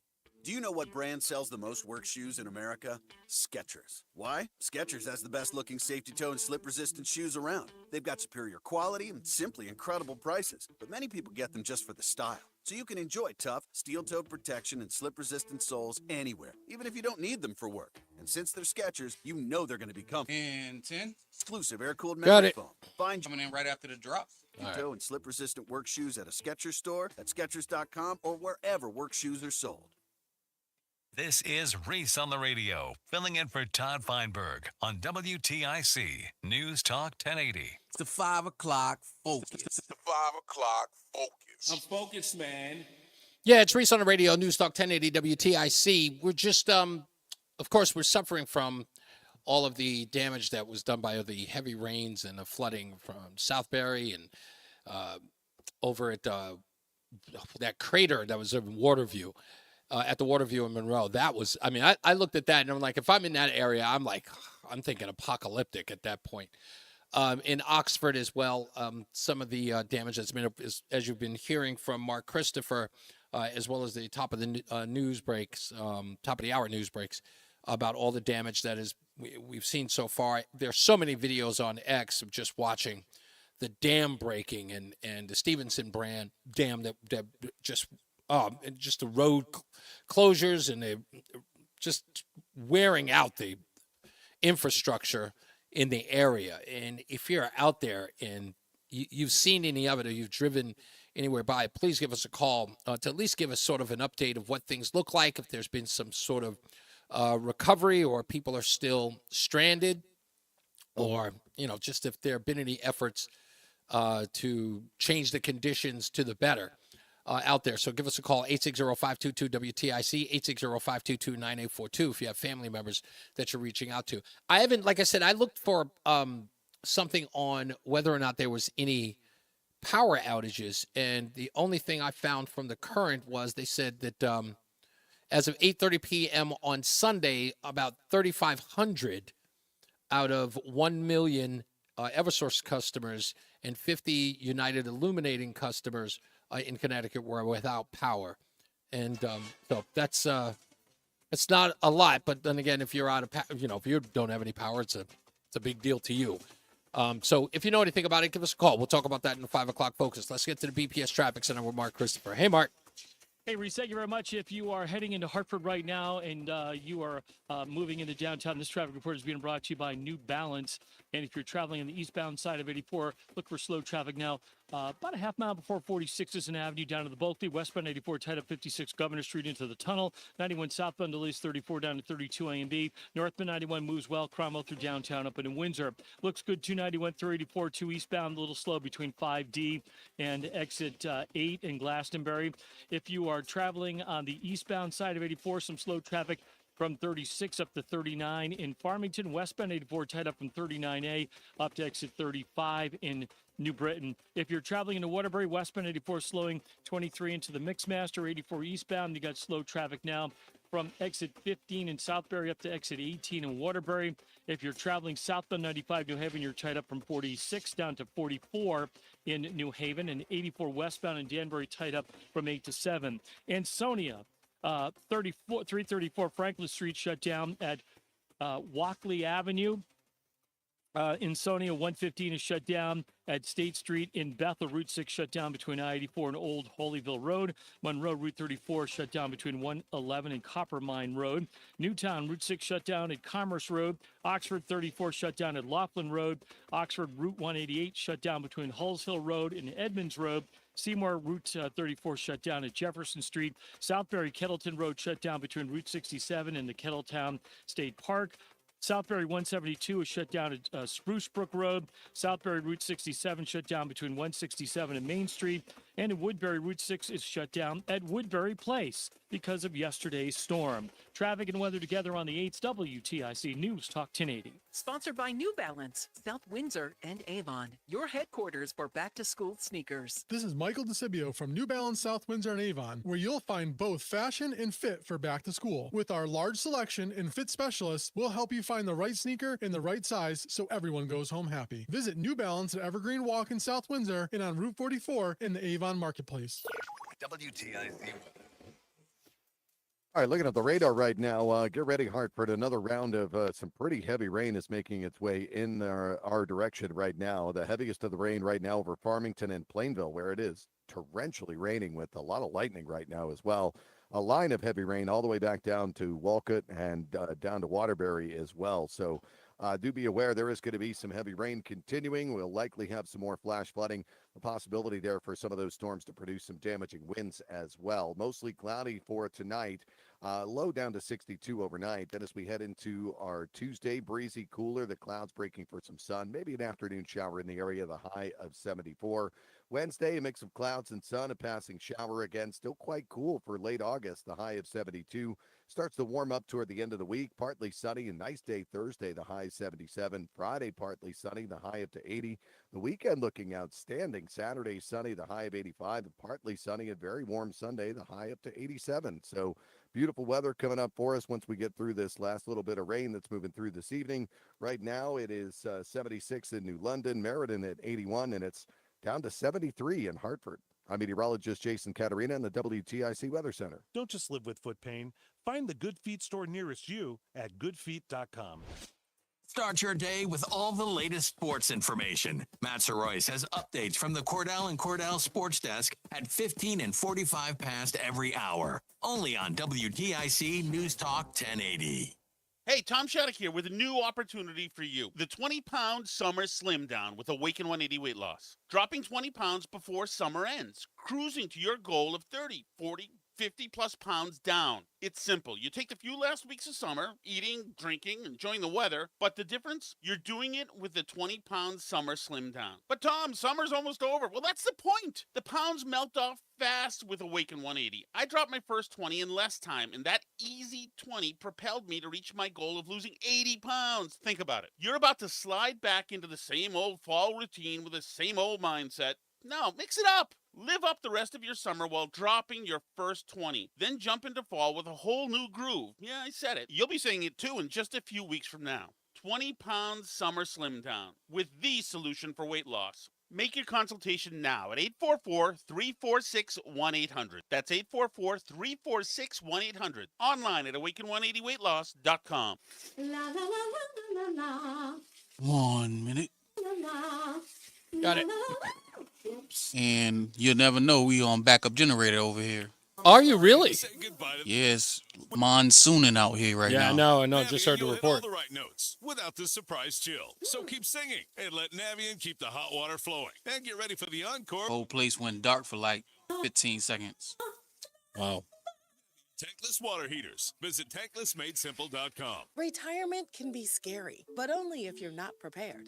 That's why AARP created thisispretirement.org. Because unless you've already retired, you're in pretirement, and you still have time to plan.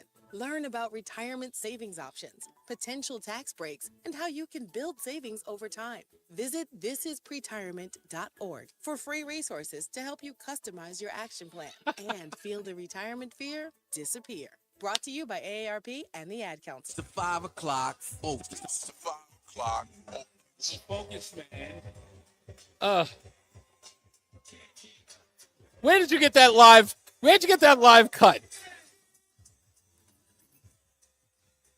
That is That is none other than the Far Side performing, running the that's the last song they do.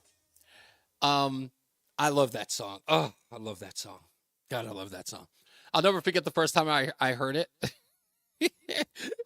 First time I heard it, I'm at a club. Bobito from Stretch Armstrong and Bobito was performing at a club, and I was right in front of him, and he played it the first time, and I heard the opening guitar sample, and what's the name, and I was so excited. I was jumping. I was like, yeah! I was like running, and then he announced that it was coming on, and I made the record skip.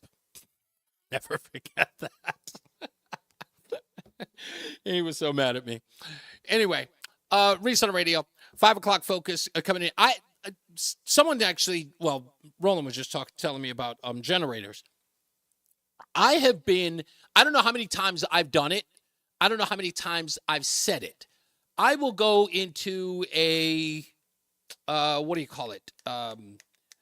Why am I forgetting the name of the place? It is, it's a hardware store, but it's not like it's not Home Depot, and it's not Lowe's, but there's another one that's True Value. True Value. Yes, that's the one. Thank you. True Value. I will go into a True Value, and they will have a generator there.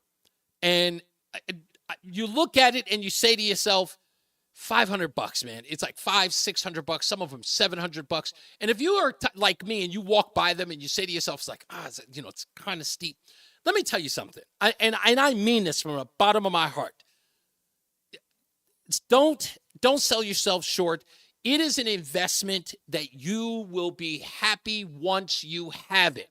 I know it's one of the most needed and not have it things for your home.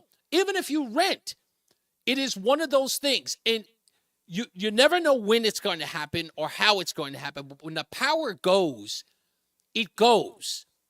And you're in the dark. And some people will say, oh, we've dealt with the dark before. And we have. I'll never forget when the lights went out to Hurricane Gloria when I was in New York. I know a lot of you remember that one, Hurricane Gloria, when I was a kid. That frightened me. As a young kid, I thought, listen to the news media, I thought that we were going to be, the hurricane was going to send us back to the Stone Age. And I always, for years and years, I kept saying to myself, I got to get a generator. I've been bugging myself, get a generator. And I will, I screw around and be like, oh, maybe I'll get it on Amazon and wait till it's. Don't do that to yourself, folks. Let me tell you something. Don't do it to yourself. If you've got the money to spend it. You will forget about it. You will forget about it after you have it. In fact, when you need it, you will be happy you spent the money. And a time like this, where the rain is this bad, like when it feels like, and your power's done, especially, and it always happens at the most inopportune time, you want that generator. So get it. If you're thinking about it and you have the means, get it. Don't kid around. Don't play around. Let's get to the calls. 860-522-WTIC. Matt's in Bristol. Hey, what's going on, Matt? Hello, Mr. Hobbs. How we doing, sir? Good.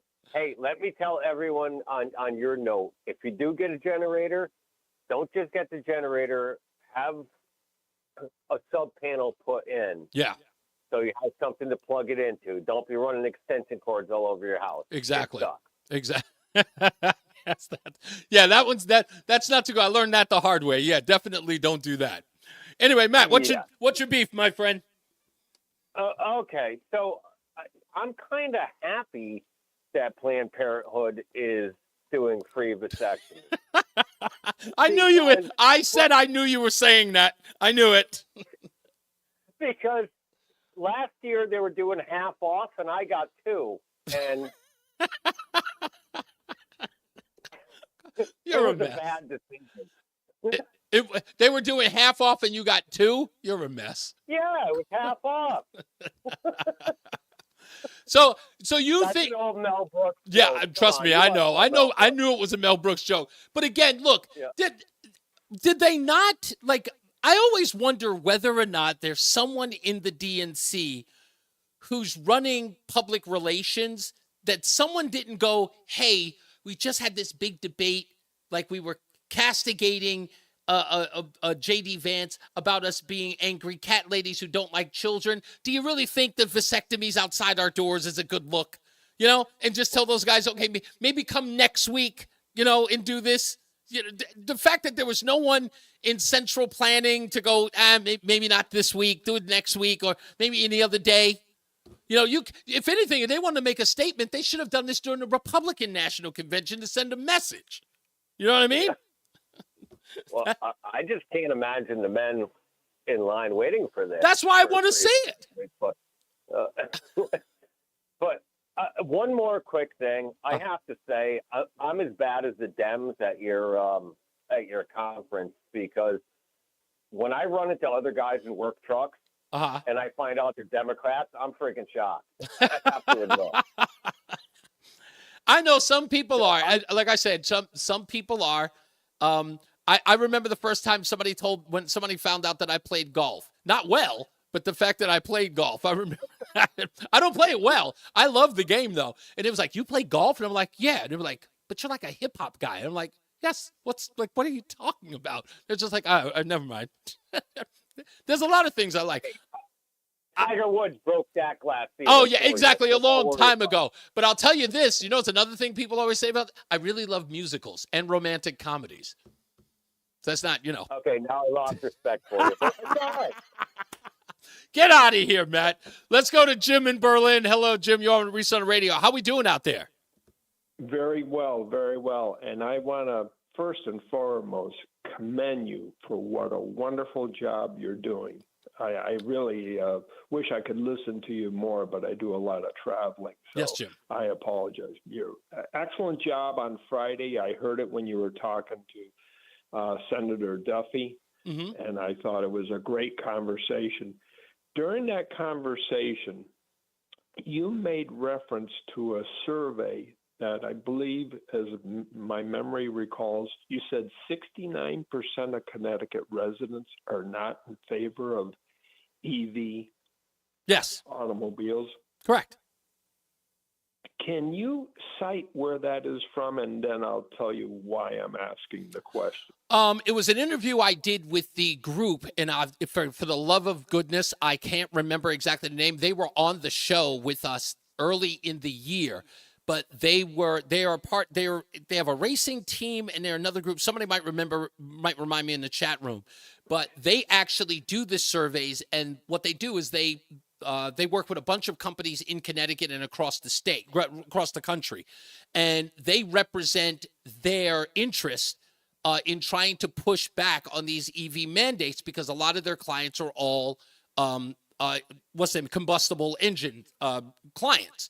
And it would pretty much run them out of business. SEMA, thank you, Michael B. Damn it, thank God. SEMA, SEEMA is the name of the company. We had them on the air. They were the ones who told me that overwhelmingly, people in the state of Connecticut, 68%, are against the idea of EVs, primarily because of cost and charging stations. Because, again, there's nothing foolproof about how they'll be able to charge their vehicles, plus the amount of time it takes to fill up their vehicles with electricity. Right.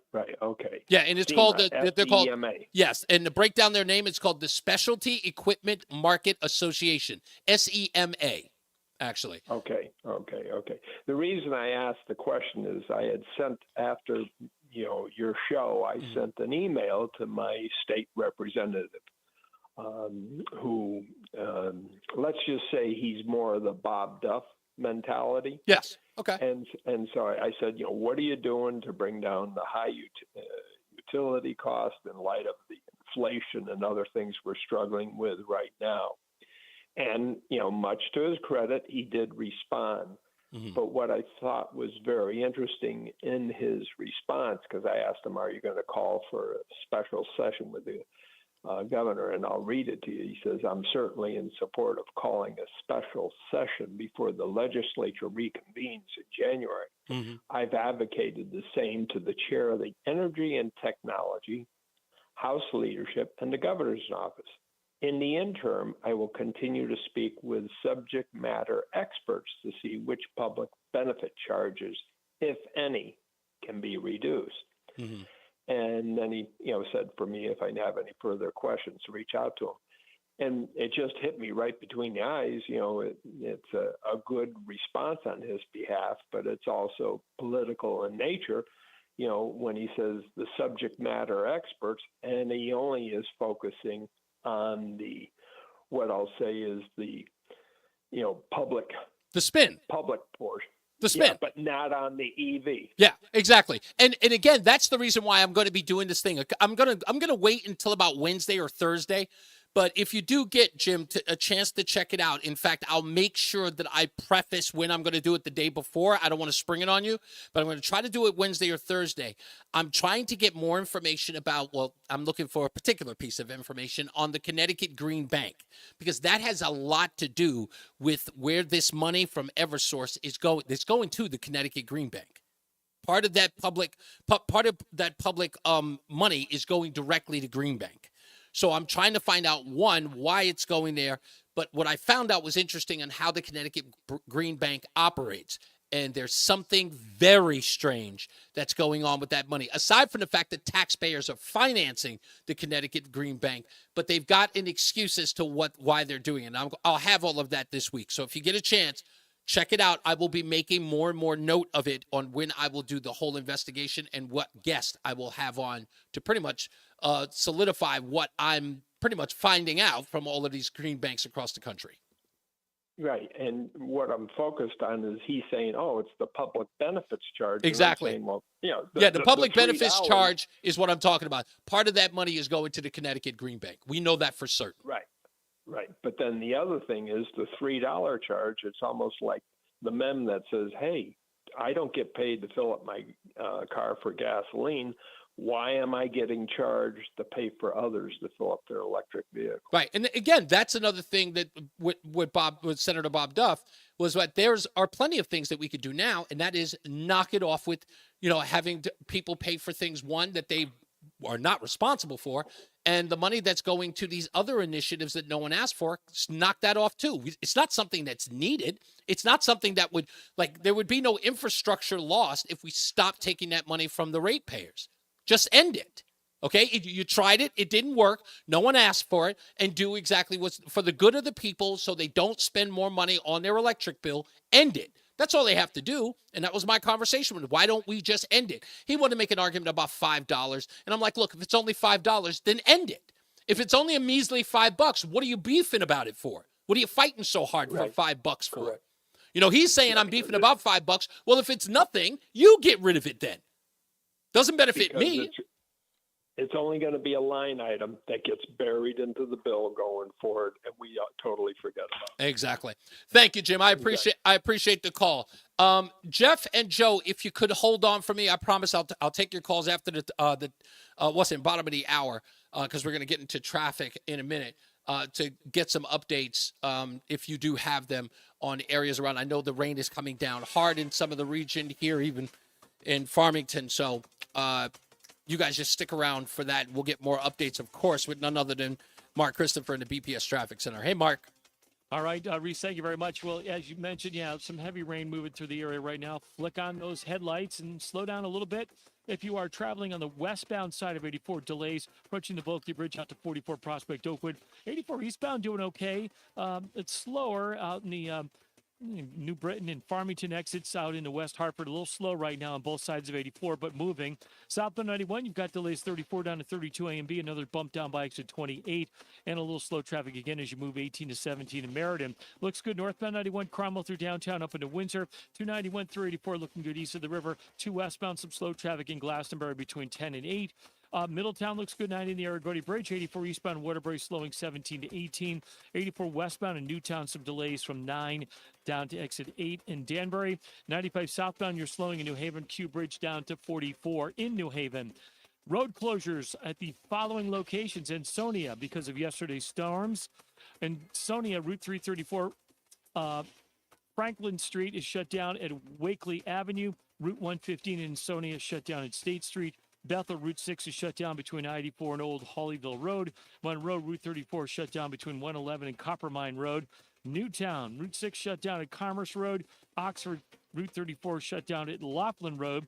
In Oxford, 188 is shut down between Hulls Hill Road and Edmonds Road. Seymour, Route 34 shut down at Jefferson Street. Southbury, Kettleton Road shut down between 67 and Kettleton State Park.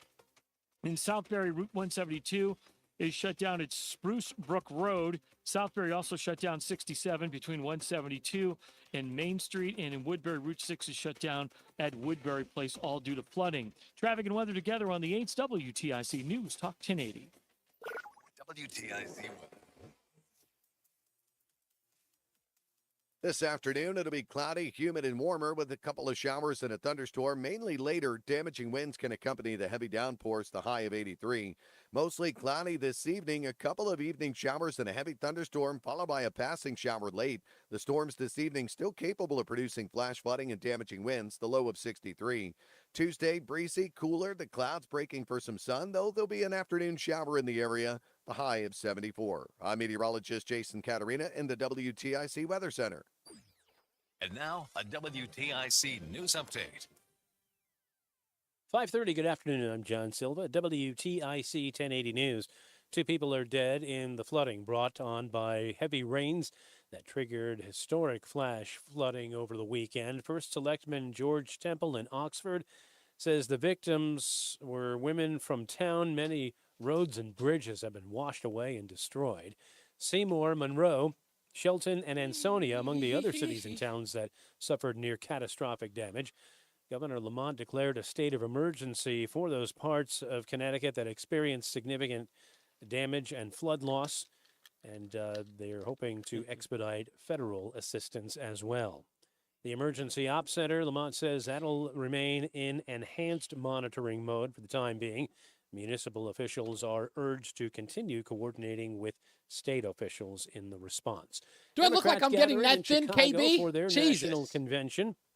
When it ends on Thursday, I'm not getting that Vice thin. President Honey, Harris will be the thin? party's standard bearer for the White House. Get outta President here. Biden is expected to deliver the keynote address in prime time tonight. Man is dead, and Waterbury police are investigating the incident as a hit and run. Around 6:30 last evening, police were called to an area of Cherry Street. When they found the 22-year-old victim, he was pronounced dead at St. Mary's Hospital. Wall Street, the Dow was up 236 points today. The Nasdaq gained 245, and the S&P was up 54 points. Red Sox baseball tonight on TIC. It's the Red Sox in Houston to take on the Astros. It's a 7:10 pregame here on the radio. Yankees are off. The Mets are home to start a series against the Baltimore Orioles. For these stories and more, go to WTIC.com.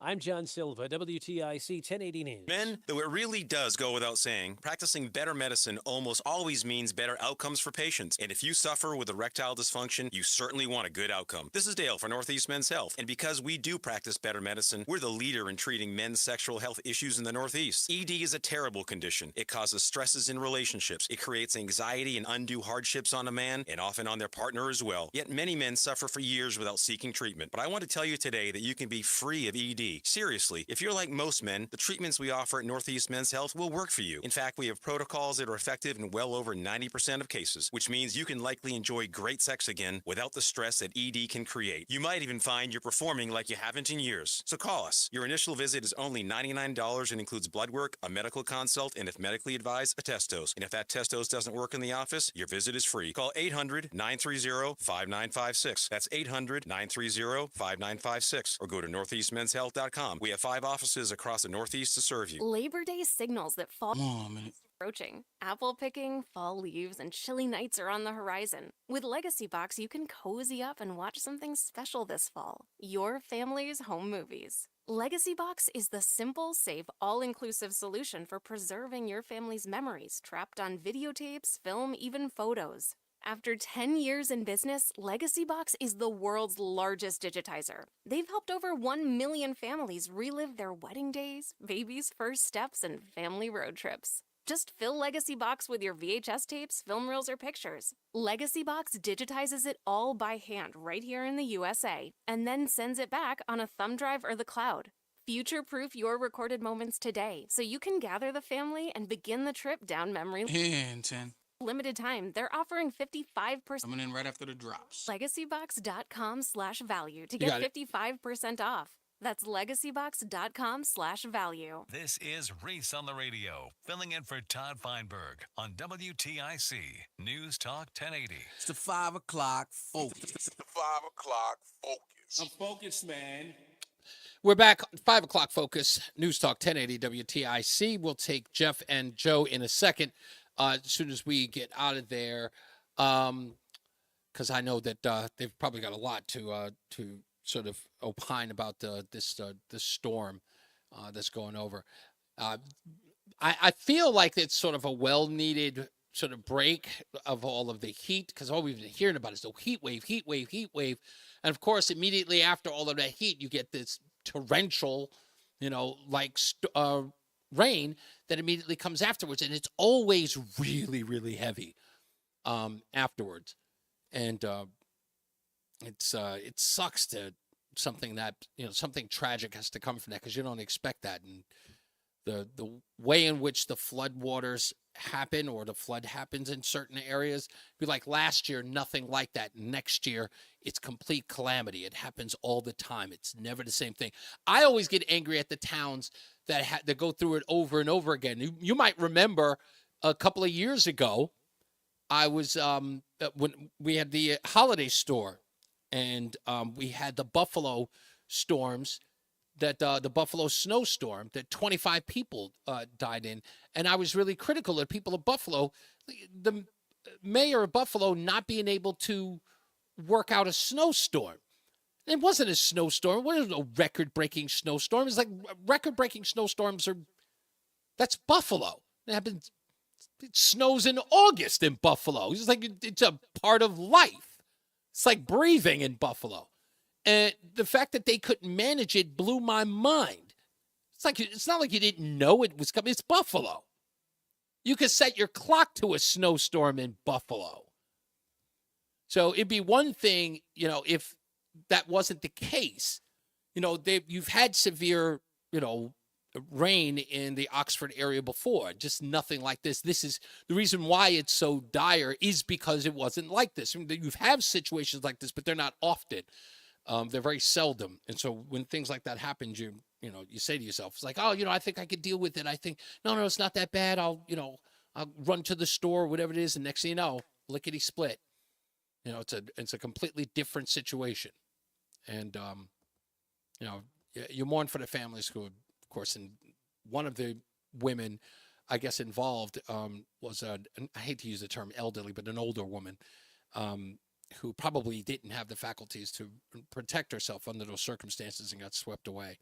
So again, we send our condolences, and our thoughts and prayers are with the families and of those who've lost loved ones, and those of you who are still suffering from the rain, and more of it's probably not help. More of it is probably not helping.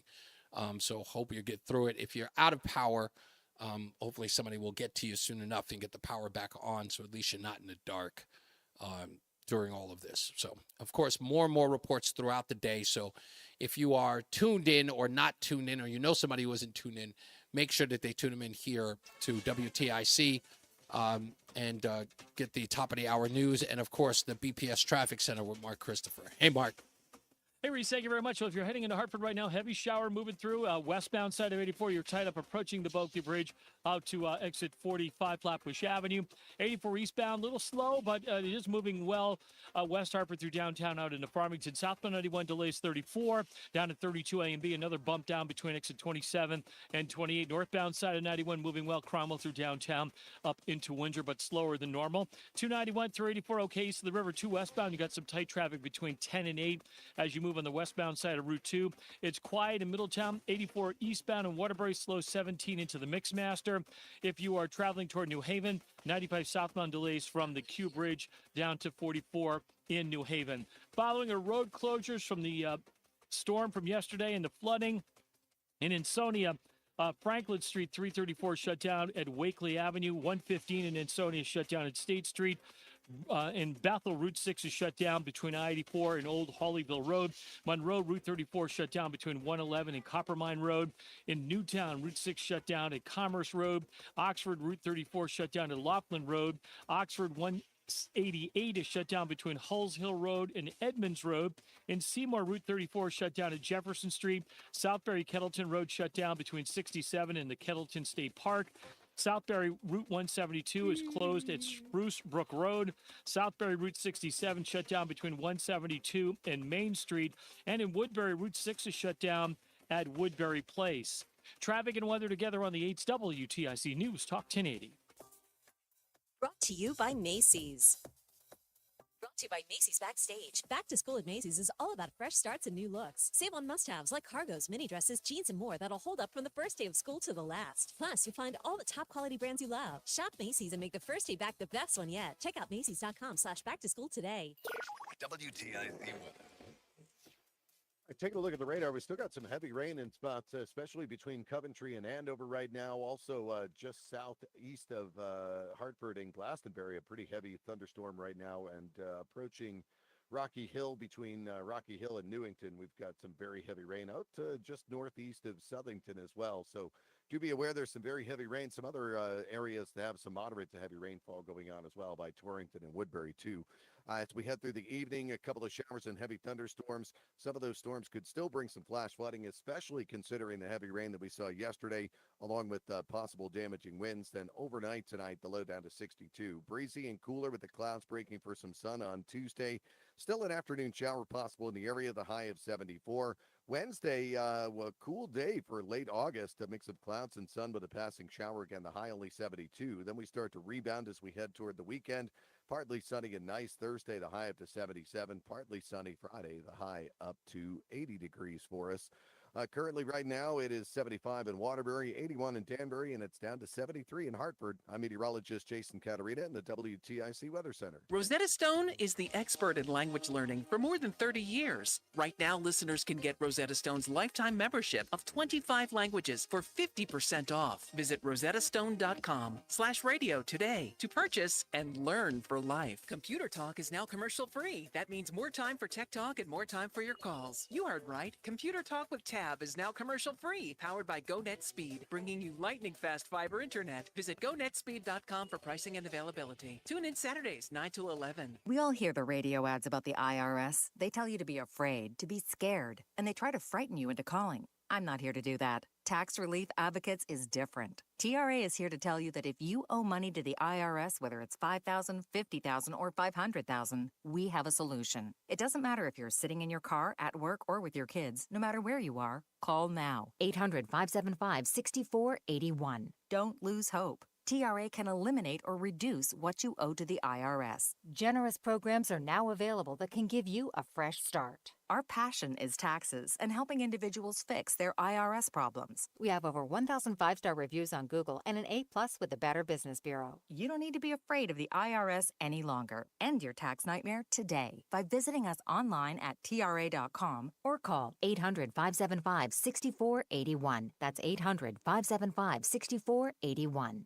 Tax Relief Advocates. Real solutions for real people. Whether you own 1 minute or a global one, you know that these days, generating growth is a challenge. By teaming with Bank of America, you'll not just stay ahead of the curve, you'll move it.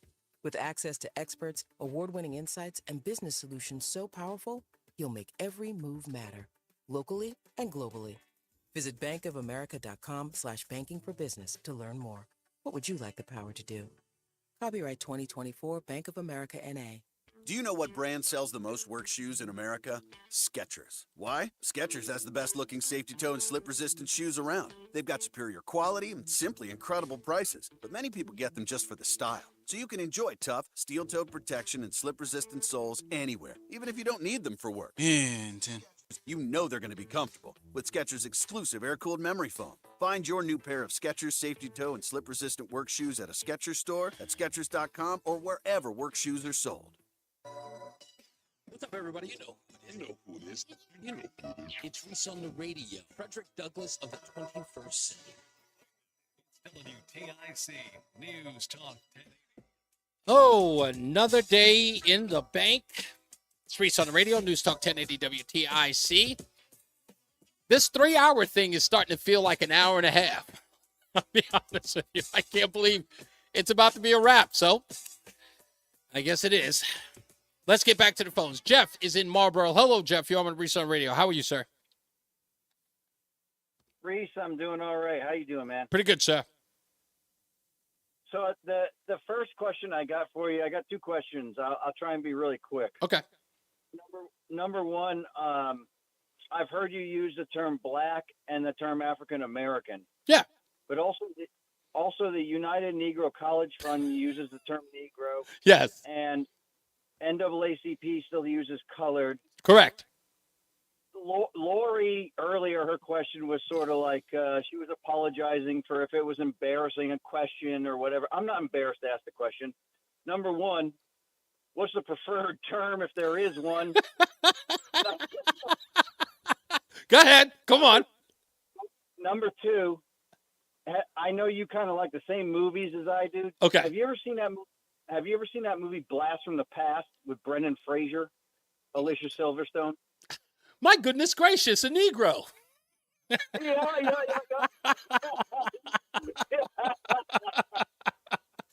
Of course I've seen that movie. That's my favorite part. Yes, my lucky. Yes, that's. All right. Well, the best part about that, Jeff, let me tell you this. Everything you said was 100% true. It's the reason why I use the word is because of the United Negro College Fund. When people get mad at me, I tell the United Negro College Fund, you've got to change the name, and I'll stop using it. Of course, the National Association for the Advancement of Colored People, don't get mad at me, you won't change the name. While everyone's changing names, while everybody is getting rid of statues, while everyone is changing things on the dollar bill, okay?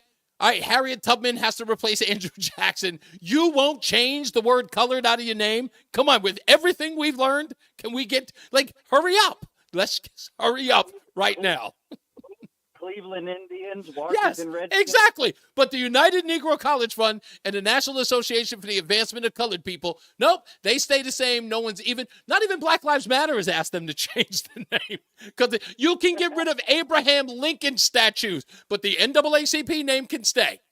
Come on. Thank you, Jeff. I appreciate you, buddy. Let's get to our good friend Joe in Simsbury. Hello, Joe. What's going on?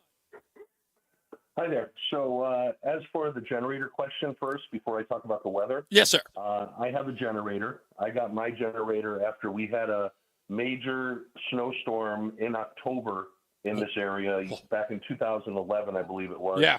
Where we were without power for 13 days. Wow. But did you now, Joe, if I can interrupt real quick. Joe, let me interrupt real quick. Did you get the generator after you dealt with that spell with no power, or was it during the time? I was ordering the generator during the time from a hotel room. Wow. Holy moly. Yep. Okay, you're next. Although I do highly recommend them. Mm-hmm. However, I've got to make a warning. Mm-hmm. Our state government, because of their total leftist green energy garbage, has changed the mixture of our gasoline. So this was explained to me by a local shop that does repairs of small motors, sells a lot of good stuff, et cetera, out of East Granby. Okay. That because of the mixture of our gasoline in the state of Connecticut and all the ethanol, yes, they're extremely busy because generators, chainsaws, mowers are all dying because the kind of gas that we sell here gums up that type of equipment. So you could think that, all right, I'm gonna run it and then I'll put in gas stabilizer and that will prevent that. Right. It's not, stabilizer's not preventing that issue. So at the same time, I'm telling people to go out and buy it. Mm-hmm. It is a risk for all of us in Connecticut because the ethanol content is much, much higher here than, say, a state like New Hampshire. You took the words right out of my mouth. I was going to ask you, because from what I understand, the I want to say the national average of ethanol in gasoline, I believe, is anywhere between 7 and 10. Am I right there? 7 and 10%? I believe so. Yeah, I know it's no more than 10% nationally, but you're saying it's much higher in Connecticut. It is much higher in Connecticut, and I think Massachusetts as well is much higher. But I asked them, I said, hey, what about our cars? And they said, well, the cars are burning the gasoline differently, and it goes through the process in the car differently than a small engine. Okay. So I just wanted to make that warning to people. So in essence, that we have an issue. Like 2 weeks ago, I had to turn my generator on, and I was praying it would start because of the gas that sits in the generator that I can't do anything to take every single drop out of it. Just not feasible. So the other thing is the weather. So as I sit here in Simsbury, we had a unbelievable. They called it a microburst a couple of weeks ago. That's when I last used the generator, and I thought it was a tornado looking out my back door here.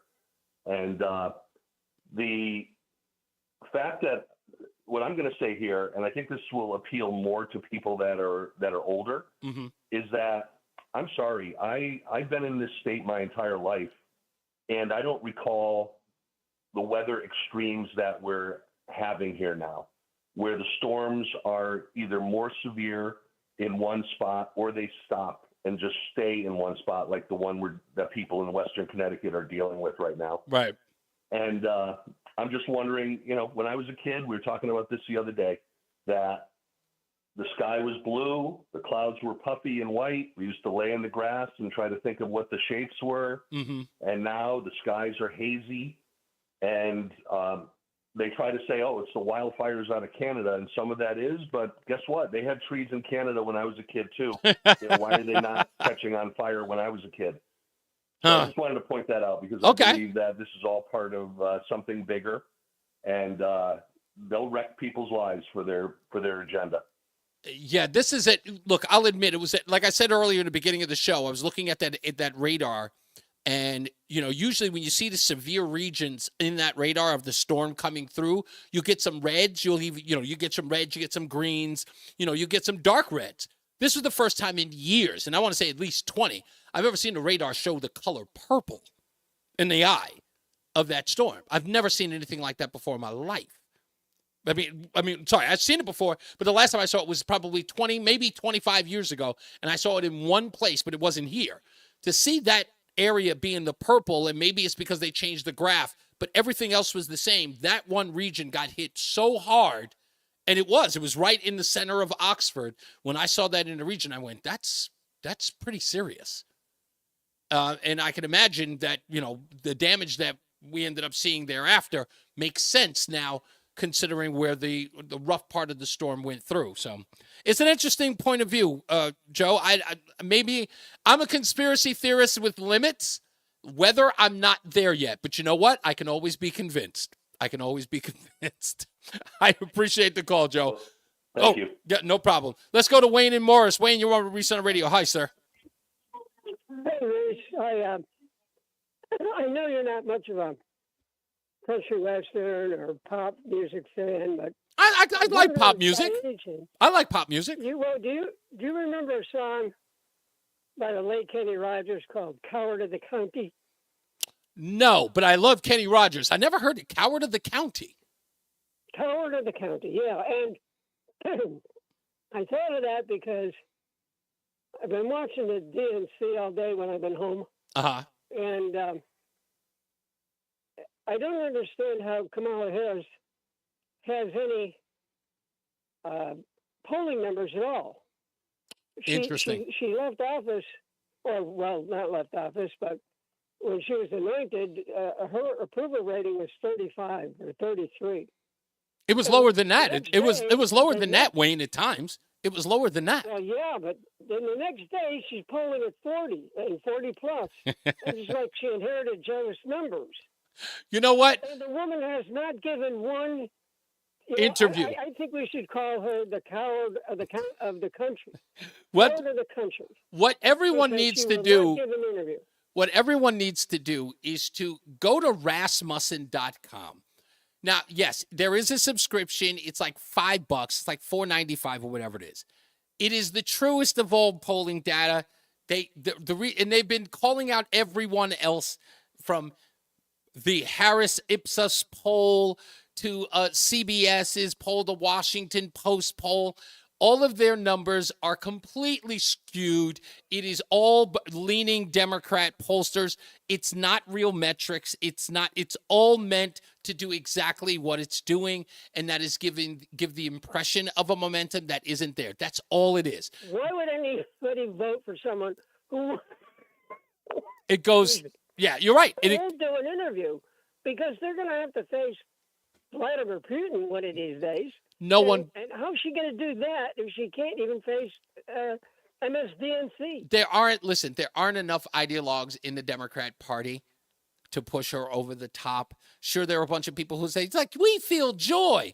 You don't feel joy. People can't afford their electric bills. People can't afford their food bills. People can't afford their rent. People can't afford... There are homeless kids in Wisconsin who are going to be suffering through the winter very, very soon. There's no joy inside the Democrat Party. And if there is, then the joy... These people are completely out of touch. There's joy. Really? What world are they living in? I don't just, understand where these numbers come from, because did you happen to catch Don Lemon's interview? I'm doing it tomorrow. Don't tease it. I'm going to do it tomorrow. I got a whole different breakdown of that. Okay. Let me wait. Love it. You will love it. I'm going to totally make fun of it tomorrow. I've got the video for it in Atlantic City. It's a great video, but we're going to chop it all up for tomorrow. Thank you, Wayne. Let's go to Tom and Thomas then and wrap this puppy up. How you doing, Tom? Hey, what's up? How you doing, buddy? Before I make my point on tearing down statues and renaming names, I'm no big fan of Democrats, but I always thought Governor Malloy made excellent press conferences and briefings whenever we had a major storm. Yeah. I thought he was phenomenal. I always thought he'd be a good, head of whatever the top agency that handles disasters. Oh, yeah, FEMA. Yeah. He doesn't do any work, the head of it, but he relayed confidence, and he was very calm. I just thought he did an excellent job when we had storms. Anyway. But no, I get you. You're saying that we lack that today. I don't think that people know. There are so many people who are concerned and nervous about speaking up at moments like these because they're worried about what the temperature is going to be at times like this. Leadership it's not something you can manufacture. It just is. I get nothing from Lamont when he talks. Yeah. He's just empty. Anyway, so we're tearing down statues. We got to rename things. Shouldn't the leader of the slavery political party, the Democrat Party? I've been saying it for the longest. They should change their name from the Democrat Party to the, I don't know, the Freedom Party, whatever. How about the Wokacrats? Yeah, exactly. The Wokacrats. The DEI. Right. But that Democrat name, that's got to go. That's why I said, I read you their mission statement. They've been talking about how we're the oldest political party in the world since 1848, and then they jump right into John F. Kennedy. They completely miss their entire history. You might, if you can't talk about yourself between the time of 1848 and 1963, something's wrong. Thank you, Tom. I appreciate you. Folks, as I always say, radio is free, so we thank you for paying attention. Remember to keep JC in your hearts and in your mind. Sean Patrick, we love you and we miss you. Remember that panic is not planning, so plan your work and work your plan. Me, I'm Reese On The Radio. You have a good night, pleasant tomorrow. And he is Mark Christopher in the BPS Traffic Center. Hey, Mark. Now I'm familiar with this now. Yeah, you remember this one. One single time to prove the county wrong. I don't know. I had early 80s, maybe. Yeah, let me tell you something. This is going to sound crazy. When I was a kid, I was one. I'm going to be. Gosh, I'm making fun of myself for. I shouldn't do this. I saw Islands in the Stream performed by Kenny Rogers and Dolly Parton, and I was the only person in my house who would wish they would. Why don't they get married? They look so sweet together. I thought I looked at them and I was like, aren't they? Why don't they get married? They look so happy together. I wanted them to be married. Probably because everybody on TV was married. But here are two people singing Islands in the Stream. That's what we are. And I'm looking at them. I'm going, they should be married. They look like they love each other. That's funny. Reese, have a great night. Thank you, man. You too. Hey, if you're heading into Hartford, heavy shower still moving through the downtown. All right, good sir. Man, I'll see you tomorrow. See you tomorrow. What you got for dinner tonight? Nothing. I'm probably gonna grab a burger out there. We gotta go to the clinic for a little bit. Nope, nothing bad. We're just gonna go with her dad real quick, and I'm probably gonna just eat there. Oh, okay. All right. I'll see you tomorrow. Enjoy. All right, buddy. Bye. Between 8 and 5D as you move into Glastonbury. KB, stick around. Waterbury slowing 84 eastbound, 17 to 18. Anyway, KB, sorry to answer your question. In the interim. It's for the interim. That's pretty much the deal. You said, I'm never going to let you live that down. Look, I thought that they looked adorable together. Have you ever seen them perform that? Have you ever seen them perform Island in the Stream? If you were a kid and you saw that and they were saying it was breathtaking. Kenny Rogers and Dolly Parton, they were the perfect white couple. They looked like they belong on a wedding cake. That's what they did. I'm not ashamed. I was a kid. It's a damn child. I didn't know any better. I love you guys. I'll see y'all tomorrow.